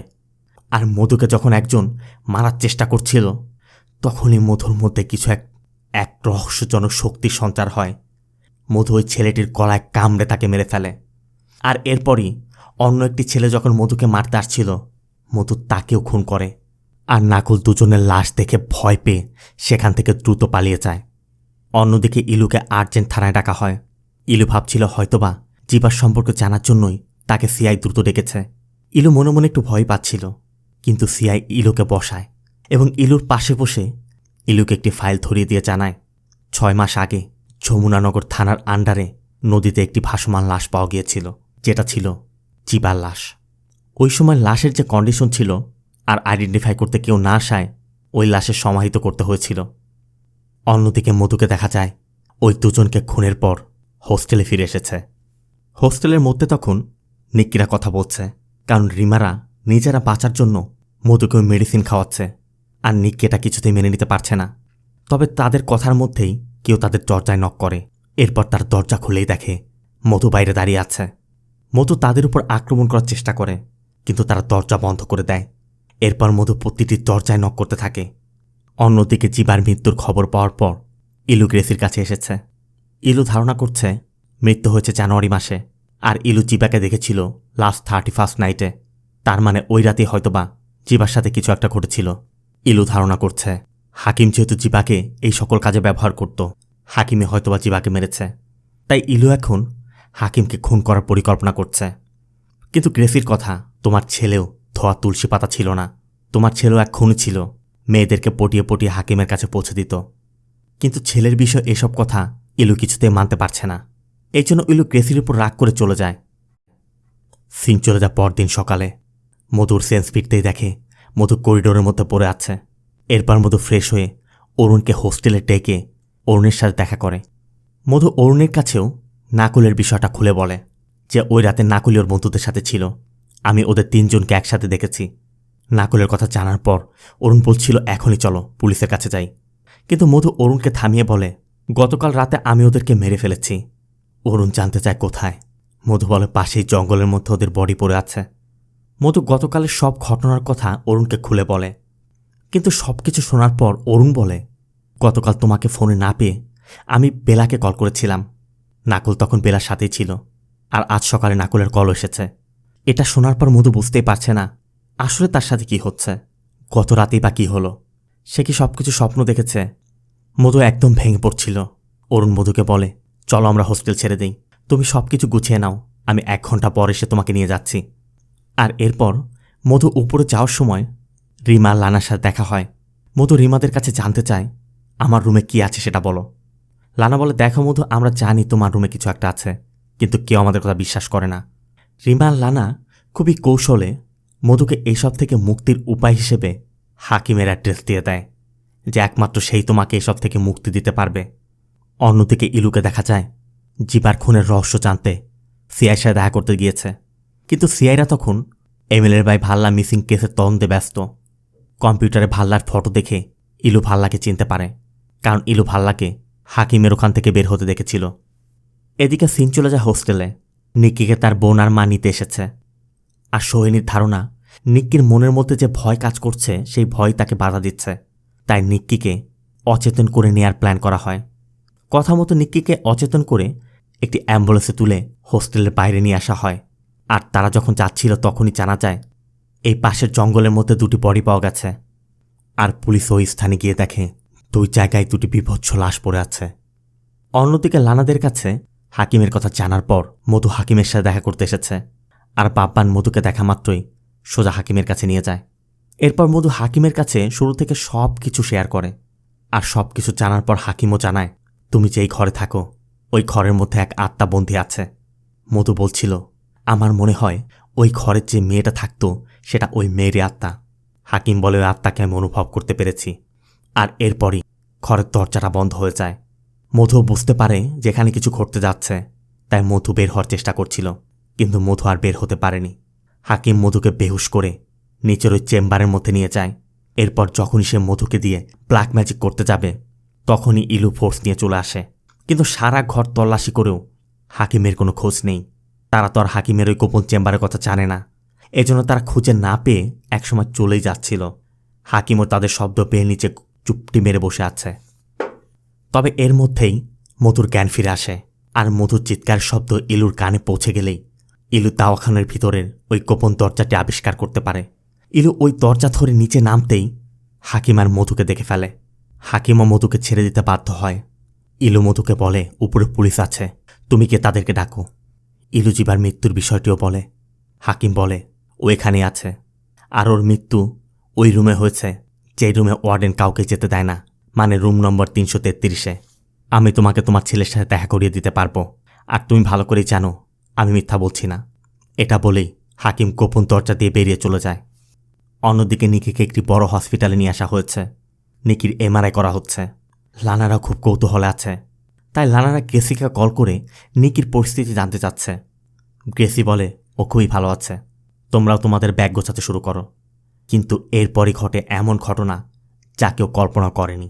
এমআরআই মেশিনের মধ্যেই নিক্কির মৃত্যু হয়। আর এর দ্বারা এটা প্রমাণ হয়ে যাচ্ছে ওই হোস্টেল থেকে তারা আর কখনোই বের হতে পারবে না, কারণ বের হলেই মৃত্যু। অন্যদিকে ইলু হাকিমের বাড়ি থেকে হসপিটালে এসে মধুর সাথে দেখা করে। মূলত ইলু মধু থেকে জানতে চাচ্ছে ওই রুমে আসলে কি আছে। এর মধ্যে একজন নার্স এসে জানায় মধুকে ডিসচার্জ করা যাবে, তাই আপনি ফর্মালিটি পূরণ করে আসুন। এই জন্য অরুণ কাউন্টারে ডিসচার্জ ফর্ম সিগনেচার করছিল। তখনই নিউজে ওই 2টি খুনের বিষয় জানতে পারে। আর এর দ্বারা অরুণ এখন স্পষ্ট হয়ে গেছে মধু যেটা বলেছে সেটা সত্যি। আর এই বিষয়টা কনফার্ম হওয়ার পর অরুণ মধুকে নিয়ে গোয়ালিয়র চলে যেতে চাচ্ছিল, কিন্তু মধু কিছুতেই যেতে চাচ্ছে না। আর এর মধ্যে বেলা এসে পড়ে। আর বেলাকে দেখে অরুণ ওই বিষয়টি নিয়ে আলোচনা না করে সিঁড়ি থেকে সিগারেট খাচ্ছিল। তখনই সেখানে নাকুল এসে পড়ে। আর অরুণ যেহেতু নাকুলের বিষয়টি কনফার্ম হয়ে গেছে, তাই দুজনের মধ্যে এখানে একটি ফাইট হয়। নাকুল একসময় স্বীকার করে নেয়, তবে নাকুল এটাও বলে, তোমরা এখন আমার কিছুই করতে পারবে না, কারণ এখন কিছু করতে গেলে মধুই ভেসে যাবে, কারণ মধু ওই 2জনকে খুন করেছে। এখন মধুর সাথে অরুণকেও জেল খাটতে হবে। তাই সব কিছু জানার পরও অরুণ আর কিছুই করতে পারছে না। তবে মধুকে যেহেতু ডিসচার্জ করা হয়েছে, বেলা বলছিল চলো তোমাদেরকে ড্রপ করে দেই, তাই নাকুল আর না করতে পারছিল না। আর অরুণ আর মধু ইচ্ছা করেই তাদের সাথেই যায়। আর যাওয়ার পথে মধু পিছে বসে তার স্কুল লাইফ থেকে শুরু করে এ পর্যন্ত যা কিছু ঘটেছে সব ঘটনার কথাই বলছিল। গল্পে গল্পে মধু জানায় মধু ওই সময় যখন টিউশনে যেত তখন যে ছেলেটা তাকে গিফট কার্ড এবং চকলেট দিত ওই ছেলেটা কখনোই মধুর সামনে আসতো না, কিন্তু মধুকে ফোন করে কথা বলতো। মধু জানতো না কে ছিল। মধু ভাবত সে শুধু বন্ধু, কিন্তু একসময় মধু বুঝতে পারে সে আরও কিছু মিন করছে। তখন মধু সরে আসার চেষ্টা করেছিল। আর ওই ছেলেটা তখন মনে করেছিল মধু তাকে ব্যবহার করেছে, কারণ সে ভুল বুঝতে পেরেছিল। এরপর ওই ছেলেটা দিল্লিতে চলে যায়। আর 5 বছর পর ফিরে এসে যখন জানতে পারে মধু অরুণের সাথে রিলেশনে রয়েছে, তখন সে মধুর উপর প্রতিশোধ নিতেই তার সহযোগীদের নিয়ে ওই রাতে মধুকে ধর্ষণ করেছিল। আর এখানে মধুর কথা আমরা এটাও জানতে পারি নাকুলকে তার বাবা গোয়ালিয়রের বোর্ডিং স্কুলে পাঠিয়েছিল। আর এখন বেলাও বিষয়টা জানতে পারল। অন্যদিকে নিক্কির কীভাবে মৃত্যু হলো সেটাও এক রহস্য। নিক্কির পরিবারও সেটা মানতে পারছে না, তারা উত্তর চাচ্ছে। এজন্য সোহিনী গ্রেসির সাথে কথা বলে এবং ওখানে আসলে কি ঘটেছিল আর এখন কি ঘটছে সব কিছুর উত্তর জানতে চায়। কিন্তু গ্রেসিও বলে দেয় এসবের উত্তর খুঁজে আর কোনো লাভ নেই, হোস্টেল বন্ধ হতে চলেছে। আবার হাকিমের সব কিছুই প্রকাশ হয়ে গেছে, প্রত্যেকটা নিউজ চ্যানেলেই হাকিমের কুকীর্তির কথা জানানো হচ্ছে। আবার ইলু সাইবার সেলের একজনের সহযোগিতায় জিবার লাস্ট ফোন লোকেশন বের করে দেখে জিবার ফোনটি লাস্ট ওই হোস্টেলে অ্যাক্টিভ ছিল। তার মানে হাকিম সত্যি বলেছে। কিন্তু জিবা ওখানে কিভাবে গেল? জিবার মৃত্যু ওখানে কিভাবে হলো? আসলে কি হয়েছিল 31st নাইটে? গ্রেসিও রিমাদের সাথে দেখা করে জানতে চায় ওই রাতে এখানে কি হয়েছিল। আর এরপরই আমরা ওই রুমের আসল রহস্য জানতে পারি। সিন চলে যায় 6 মাস পূর্বে। সবাই তখন রিমার রুমে আড্ডা দিচ্ছে। অনু ওর সামনে শিফট করবে, কিন্তু রিমা বারবার বলছিল তুমি যে ছেলেকে ভালোবেসে তার বাসার পাশের ফ্ল্যাটে উঠছ, ওই ছেলে কখনই তোমাকে বিয়ে করবে না। যাই হোক, তারা এক একজন এক এক অভিমত দিয়ে যাচ্ছে। অন্যদিকে জিবা এই হোস্টেলের এই ফ্লোরেই রঙের কাজ করছিল। জিবাকে যতটুকু রং করতে দেয়া হয়েছে সেই কাজ শেষ। আর অতিরিক্ত রং বেঁচে যাওয়ায় জিবা লানাদের কাছে জানতে চায় বাকিটা আমি কি করব। এরপর লানারা সবাই মিলে তাদের বন্ধুত্বের চিহ্ন রাখতে সবার হাতে রং মেখে দেয়ালে হাতের ছাপ রেখে দেয়। আর তখনই কাজ করতে গিয়ে জিবার হাত কেটে যাওয়ায় অনু জিবার হাতে ব্যান্ডেজ করে দিচ্ছিল। কিন্তু জিবা একটু উদ্ভটভাবে অনুর দিকে তাকিয়ে আছে। রিমা বিষয়টি লক্ষ্য করে জিবাকে দ্রুত এখান থেকে চলে যেতে বলে। আর জিবা যখন পকেট থেকে তার চাবির ছড়া বের করে তখন রিমায় ছড়াটি তুলেই দেখে এই ছড়ার সাথে একটি লেজার লাইট লাগানো। তার মানে জিবাই প্রতিদিন ওই লেজার লাইট মেরে তাদের ভয় দেখাচ্ছে। আর এটা জানার পরই তারা জিবাকে থাপ্পড় মারতে শুরু করে। জিবাও রাগ করে তাদেরকে গালিগালাজ করে তার চাবি নিয়ে সেখান থেকে চলে যায়। সিন চলে যায় পরবর্তী দিন সকালে নাস্তার টেবিলে। আজ 31শে ডিসেম্বর। হোস্টেলের অনেকেই বাইরে পার্টি করা প্ল্যান করছে, তাই আজ রাতে হোস্টেলে রান্না হবে না। হোস্টেলের কুকো জানিয়ে দেয় যে পার্টিতে যাবে যাও, আর বাকিরা তোমাদের নিজেদের ব্যবস্থা নিজেরাই করো। তাই অনেকে যেহেতু পার্টিতে যাচ্ছে, আবার অনুও তার ফ্ল্যাটের চাবি পেয়ে গেছে, তাই অনুরা প্ল্যান করে তাদের নতুন ফ্ল্যাটে গিয়ে তারাও পার্টি করবে। কিন্তু রিমার ডিউটি আছে, তাই রিমা যেতে চাচ্ছে না। এরপর রিমা ডিউটিতে চলে যায়। রিমার শ্বশুরবাড়ি এখান থেকে অনেক দূরে, চাকরির সুবাদে তাকে এখানে থাকতে হয়। 6 বছরের একটি মেয়েও আছে। সপ্তাহে সপ্তাহে তার স্বামী মেয়েকে নিয়ে এখানে আসে, আর রিমার সময় পেলে বাড়িতে যায়। তবে রিমার সম্পর্কে আমরা এটাও জানতে পারি রিমার শ্বশুরবাড়ির এবং রিমার স্বামী সবাই একটি ছেলে সন্তান চাইছে। রিমা এখন 2 মাসের অন্তঃসত্ত্বা। তারা রিমাকে আল্ট্রাসোনোগ্রাফি করাতে তাগাদা দিচ্ছে। তারা চাইছে যদি রিমার পেটে ছেলে সন্তান হয় তাহলে তারা রিমাকে বাড়িতে নিয়ে যাবে। এরপর রিমা মেয়ে আর স্বামীকে বিদায় দিয়ে অনুর নতুন ফ্ল্যাটে চলে যায়, যেখানে অনুরা আগে থেকেই পার্টির আয়োজন করে রেখেছে। রিমা জানে এবার যদি তার পেটে কন্যা সন্তান আসে তাহলে তার শ্বশুরবাড়ির লোকজন ওই বাচ্চাটাকে নষ্ট করে দিবে। আর এটা নিয়ে রিমা এখন কষ্ট পাচ্ছে। অন্যদিকে সন্ধ্যা হতেই ইলু গ্রেসির সাথে আড্ডা দিতে যাচ্ছে। জিবা তখনই ঘরে ছিল। তবে আজও জিবার ইলুর মধ্যে প্রচণ্ড ঝগড়া হয়। এরপর একসময় ইলু রাগ করে বেরিয়ে যায়। অন্যদিকে অনুর নতুন ফ্ল্যাটে দাঁড়িয়ে রিমা আর অনু কথা বলছিল। পাশে অমিতের ফ্ল্যাট।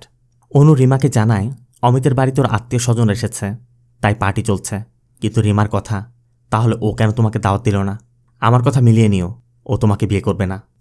আবার নিক্কি, কোমাল, লানা দোকান থেকে কিছু কেনাকাটা করছিল। তখনই সেখানে থাকে স্থানীয় কিছু ছেলে পেলে কোমালকে দেখে বলছিল এই মেয়েকে কোথায় যেন দেখেছি। এরপর লানারা যখন রুমে এসে পার্টি শুরু করে তখন এই বিল্ডিংয়ের মালিকের ছেলে ওই ছেলেগুলোকে সাথে নিয়ে এই ফ্ল্যাটে আসে। মূলত তারা ওখানে পার্টি করতে চাচ্ছে। যদিও অনুকে ফ্ল্যাটের চাবি হ্যান্ডওভার করে দেওয়া হয়েছে, তারপরও জোরপূর্বক তারা এখানে পার্টি করবে।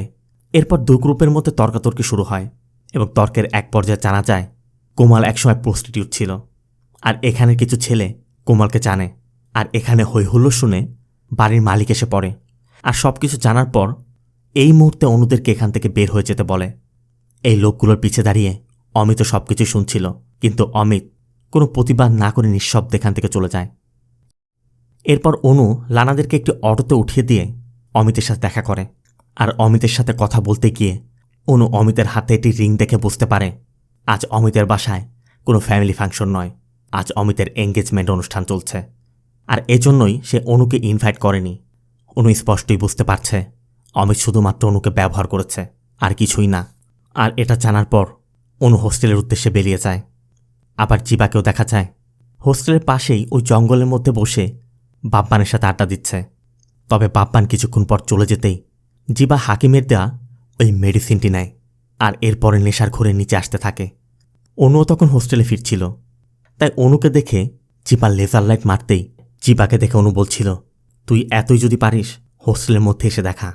বলে অনু হোস্টেলের ছাদে চলে যায়, কারণ লানারা তখন হোস্টেলের ছাদে একটি জায়গায় আগুন চালিয়ে চতুর্দিকে বসে আড্ডা দিচ্ছে। অনু উপরে গিয়ে সবাইকে এই বিষয়টার কথাও জানায়। এদিকে আবার গার্ড সেখানে নেই। জিপা এই সুযোগটা কাজে লাগিয়ে সোজা হোস্টেলের মধ্যে ঢুকে ছাদে চলে যায়। আর ছাদে গিয়ে অনুকে দেখা মাত্রই অনুকে কিস করতে শুরু করে। এরপর শুরু হয় ধস্তাধস্তি। একদিকে রিমারা গার্ডকে ডেকে যাচ্ছে, কিন্তু গার্ডের কোনো সাড়া নেই। এদিকে হোস্টেলে তেমন কেউ নেই। জিপার সাথেও তারা পেরে উঠছে না। একসময় তারা নিজেদেরকে বাঁচাতে পাশে থাকা একটি রড নিয়ে জিপার মাথায় পেটাতে পেটাতে জিপাকে রক্তাক্ত করে ফেলে। জিপা তখনও তাদেরকে গালিগালাজ করেই যাচ্ছে আর বারবার বলছে, তোরা একবার এই হোস্টেল থেকে বের হ, তারপর দেখ তোদের সাথে কি করি। আর কথায় কথায় সবাইকে প্রস্টিটিউট বলছে। একসময় রিমার অনেক রাগ হয়ে যায়, আর রিমার রাগের বশে জিপার গায়ে আগুন দিয়ে দেয়। এদিকে গ্রেসিয়া ইলুকে নিয়ে বাইরে থেকে হোস্টেলে ফিরছে, আর গ্রেসির কার দেখে তারা দ্রুত আগুন নিভিয়ে ফেলে। কিন্তু এতক্ষণে জিপা মারা গেছে। আবার গেটের সামনে কারে বসা অবস্থায় ইলু হোস্টেলের ছাদে আগুন দেখতে পায়। আবার রিমা দেখতে পায় জিপার ফোনটি সেখানে পড়ে আছে, আর ফোনটি হাতে নিতেই জিপার ওয়ালপেপারে জিপার সাথে ইলুর ফটো দেখা মাত্রই তারা আটকে ওঠে। কারণ ইলু তো একজন পুলিশ কনস্টেবল, আর এটা তারাও জানে। তার মানে তারা ফেসে গেছে। এখন যে কোনো মূল্যে জিপার বডিটি লুকিয়ে রাখতে হবে। তাই ইলুরা আসার আগেই তারা জিপার বডিটি একটি কাপড়ের মধ্যে নিয়ে টানতে টানতে তাদের রুমের দিকে নিয়ে যায়। আর রিমা ফ্লোর পরিষ্কার করে যাচ্ছে। তবে সিঁড়ি পরিষ্কার করার সময় ইলু রিমাকে দেখে ফেলে। আর সবাই যে 333 নম্বর রুমে ঢুকেছে ইলু সেটা বুঝতে পারে। কিন্তু লানারা ভিতর থেকে দরজা লাগিয়ে দিয়েছে। ইলু তখনও দরজার সামনে দরজা পেটাচ্ছে। অনুরব সাথে সাথে জিপার বডিটি ওই ট্রাঙ্কের মধ্যে রেখে দেয়। আর এরপরই দেখা যায় জিপা তখন জীবিত। জিপা ওই ট্রাঙ্ক থেকে বের হওয়ার চেষ্টা করছিল, কিন্তু অনু ওই ট্রাঙ্কের উপর বসে ট্রাঙ্কটি আটকে রাখে। বাইরে ইলু গ্রেসিকেও বলছিল, আমি ছাদে আগুন দেখেছি, কিছু একটা নিশ্চয় হয়েছে। কিন্তু গ্রেসি ইলুকে পাঠিয়ে দিয়ে রিমার সাথে কথা বলে। এরপর দরজা খুললে গ্রেসি সবাইকে বকছিল, কারণ তারা ছাদে আগুন জ্বালিয়েছে। অবশ্য লানারা বোঝাচ্ছিল তারা অনুর নতুন ফ্ল্যাটে নিউ ইয়ার পার্টি করতে গিয়েছিল। সেখানে প্রথমত অনুর বয়ফ্রেন্ড ধোকা দিয়েছে, তারপর আবার ওই বাড়িওয়ালারা তাদেরকে প্রচণ্ড মারধর করেছে। এজন্যই তারা ছাদে পার্টি করতে গিয়েছিল। আবার ইলুও ছাদে গিয়ে সব কিছু চেক করে আসে। এদিকে রিমারা বক্স খুলে দেখে জিপা এবার সত্যিই মারা গেছে। এরপর গ্রেসির কারের পিছে করে জিপার বডিটি তারা নদীতে ফেলে দিয়ে এসেছিল। এই ছিল ওই রাতের রহস্য। সিন প্রেজেন্টে হাকিমকে দেখা যায় ইলুর সাথে দেখা করতে এসেছে। আর ইলু হাকিমকে দেখা মাত্রই হাকিমের সামনে হাত জোর করে বসে বলছিল, আমার ছেলের সাথে দেখা করার ব্যবস্থা করে দাও, আমি আমার ছেলের সাথে দেখা করতে চাই। তবে হাকিম শুধু জানতে চায় ওই মেয়েটি এখন কোথায়। এদিকে জিপার মৃত্যুটা যেহেতু ওই 333 নম্বর রুমের মধ্যেই হয়েছিল, তাই জিপার মৃত্যুর পর জিপার আত্মারা মৃত্যুর বদলা নিতে ওই রুমের মধ্যে আটকে ছিল। জিপার আত্মারা প্রতি রাতেই অনুকে ভয় দেখাতো, আর অনুর সাথে ওই সব ঘটনাগুলো ঘটত। আর অনু একসময় এসব সহ্য করতে না পেরে হোস্টেল ছেড়ে দেওয়ার সিদ্ধান্ত নেয়। এরপর এক রাতে গ্রেসি নিজেই অনুকে হোস্টেল থেকে ড্রপ করতে যাচ্ছিল। কিন্তু হোস্টেল থেকে কিছু দূরে যাওয়ার পরই হঠাৎ করে কারের পিছে থেকে অনুর ব্যাগ পড়ে যায়। আর গ্রেসি কার থামিয়ে ওই ব্যাগটি আনতে যেতেই অনু লুকিং গ্লাসে তাকিয়ে দেখে জিপার আত্মাটি গাড়ির পিছে বসে আছে। অনু ভয়ে নেমে দ্রুত সেখান থেকে দূরে চলে যায়। আর এরপরে জিপার আত্মাটা আচমকা সামনে আসায় অনু একটি ট্রাকের সামনে পড়ে অনুর মৃত্যু হয়েছিল। আর এরপর থেকে সবাই এখানে আটকে আছে। অন্যদিকে মধুকে দেখা যায় অরুণের বাসায়। অরুণও লক্ষ্য করছিল মধু কেমন যেন উদ্ভট আচরণ করছে, উল্টাপাল্টা সব বকছে। কিন্তু অরুণ তো আর জানে না মধু যা কিছু বলছে, যা কিছু করছে, এই সব কিছু জিপার আত্মা মধুকে দিয়ে করাচ্ছে। মধু একসময় অরুণকে বলছিল, আমি এখান থেকে যেতে চাই, আমাকে প্লিজ নিয়ে যাও। অরুণ জানতে চায় কোথায়। মধু বলে হোস্টেলে। আর তখনই অরুণ বুঝতে পারে এটা মধু নয়, মধুর মধ্যে ওই অশরীরী জিনিসটা প্রবেশ করেছে। অন্যদিকে হোস্টেল বন্ধ করার নোটিশ এসেছে, আর হোস্টেলে এইসব ঘটনা ঘটায় সবাই হোস্টেল ছেড়ে চলে যাচ্ছে। রিমা, কোমাল আর লানাও সাহস করে হোস্টেল থেকে বের হওয়ার চেষ্টা করে, কিন্তু তারা বের হওয়া মাত্রই রিমার লেবার পেইন শুরু হয়। তারা আবার হোস্টেলে ফিরে আসে। আবার মধুকেও দেখা যায় হোস্টেলে পৌঁছে গেছে। তবে মধু যখন লানাদেরকে মারতে যাচ্ছিল, সবাই মিলে মধুকে ধরে ওই 333 নম্বর রুমের মধ্যে নিয়ে বেডের সাথে বেঁধে রাখে। এরপর লানা হাকিমকে কল করে জানিয়ে দেয় মধু এখানে এসেছে। হাকিম শুধু বলে, আমি যে ওষুধ তোমাকে দিয়েছি ওটা খাইয়ে দাও। জিবা যখন পুরোপুরি ওর নিয়ন্ত্রণ নিয়ে নেবে এরপর আমি ওখানে আসব, ওকে ফিরিয়ে নিয়ে আসব। হাকিমের কথা মতো লানা জোরপূর্বক মধুকে ওই মেডিসিনটি খাইয়ে দেয়। সাথে সাথে মধু অনুভব করছে মধু যেন গভীর জলের মধ্যে তলিয়ে যাচ্ছে। মধুর মস্তিষ্কের মধ্যে জিবা নিয়ন্ত্রণ নেওয়ার চেষ্টা করছে। জিবা মধুকে মধুর সাথে ঘটা ওই ইনসিডেন্টের রাতে নিয়ে যায়। মধুর সাথে ঘটা সেই ঘটনাগুলো দেখাতে থাকে। জিবা মধুর নিয়ন্ত্রণ নিয়ে নেওয়ার জন্য, মধুকে বশে করার জন্য মধুকে বলছে, তুমি কি চাও সেটা আমি জানি, তুমি প্রতিশোধ চাও, আমি তোমাকে হেল্প করব। জিবার আত্মা মধুকে গত রাতের ওই 2 ছেলেকে খুনের ঘটনার কথাও মনে করিয়ে দেয় যে তুমি ভাবছ সব কিছু তুমি করেছ, আমি তোমাকে হেল্প করেছি, তাই আমার সাথে যুদ্ধ না করে আমার সাথে চলো। একদিকে জিবার আত্মা মধুর পুরো শরীরের নিয়ন্ত্রণ নেওয়ার চেষ্টা করছে, অন্যদিকে পাশে রিমার রুমে রিমার ডেলিভারির চেষ্টা চলছে। আর এর মধ্যেই ইলু হাকিমকে নিয়ে হোস্টেলে এসে পড়ে। ইলু প্রথমেই গ্রেসির সাথে দেখা করে, কারণ ইলু এখন সবই জেনে গেছে। ইলুর ধারণা ওই 5 জন মেয়ে মিলেই যে ওই রাতে জিবাকে মেরেছিল এটা হয়তোবা গ্রেসি জানত, আর জেনে হয়তোবা গ্রেসি ওই বডি ফেলার জন্য তার কারের চাবিটি দিয়েছিল। কিন্তু গ্রেসি স্পষ্টই বলে দেয়, তুমি মানো আর না মানো আমি এই বিষয়ে কিছুই জানতাম না। গ্রেসির সাথে কথা বলে ইলু সোজা মধুর রুমে চলে যায়। মূলত মধু জিবার উপস্থিতি বুঝতে পেরেছে, আর জিবা যেহেতু মধুর শরীরের মধ্যে একবার প্রবেশ করতে পেরেছে তাই জিবা মধুর শরীরের কন্ট্রোল নিতে চাচ্ছে। এর জন্য সে মধুকে সব ধরনের অফার দিয়ে যাচ্ছে যে আমাকে ছাড়া তুমি কিছুই না, আমার সাথে লড়াই না করে আমার সাথে চলো, আমার কথা শোনো। এদিকে হাকিমকেও দেখা যায় সামনে যাকে পাচ্ছে তাকে মেরে উপরের দিকে আসছে। আর এখানে আমরা দেখতে পাই মধু এখানে আসার আগে অরুণের মাথা ফাটিয়ে তাকে রক্তাক্ত অবস্থায় ফেলে এসেছে। একদিকে যেমন জিবা চেষ্টা চালাচ্ছে, অন্যদিকে অনু অরুণের ভালোবাসা অনুভব করতে পারছে। ইলু তখনও মধুর পাশে বসে জিবা জিবা করে ডেকে যাচ্ছে, কিন্তু জিবার আত্মা মধুর সাথে লড়াই করতে না পেরে একসময় মধুর শরীর থেকে চিরতরের জন্য বেরিয়ে যায় আর সোজা গিয়ে হাকিমের শরীরে প্রবেশ করে। এর মধ্যে রিমা একটি কন্যা সন্তানের জন্ম দেয়। জিবার আত্মা বের হওয়ার পর মধু লক্ষ্য করে ইলুর গলায় কাঠ ঢুকে ইলুও মারা গেছে। মধু তার রুম থেকে বের হয়ে রিমার রুমের সামনে আসতেই লানা মধুকে দেখেই ভাবছিল মধু হয়তোবা তাদেরকে মারতে এসেছে। এজন্য লানা একটি ছুরি নিয়ে মধুকেই মারতে আসছিল, কিন্তু মধু লানাকে বোঝানোর চেষ্টা করে আমার মধ্যে ওই জিনিসটা নেই, আমি তোমাদের মারতে আসছি না, আমাকে ছেড়ে দাও, আমি চলে যাব। অবশ্য একসময় লানা সেটা বুঝতে পারে এবং মধুকে ছেড়েও দেয়। আর এরপরই হাকিম এসে পড়ে। লানাও বুঝতে পারছে জিবার আত্মা এখন হাকিমের মধ্যে, আর হাকিম তাদেরকে মারতে চায়।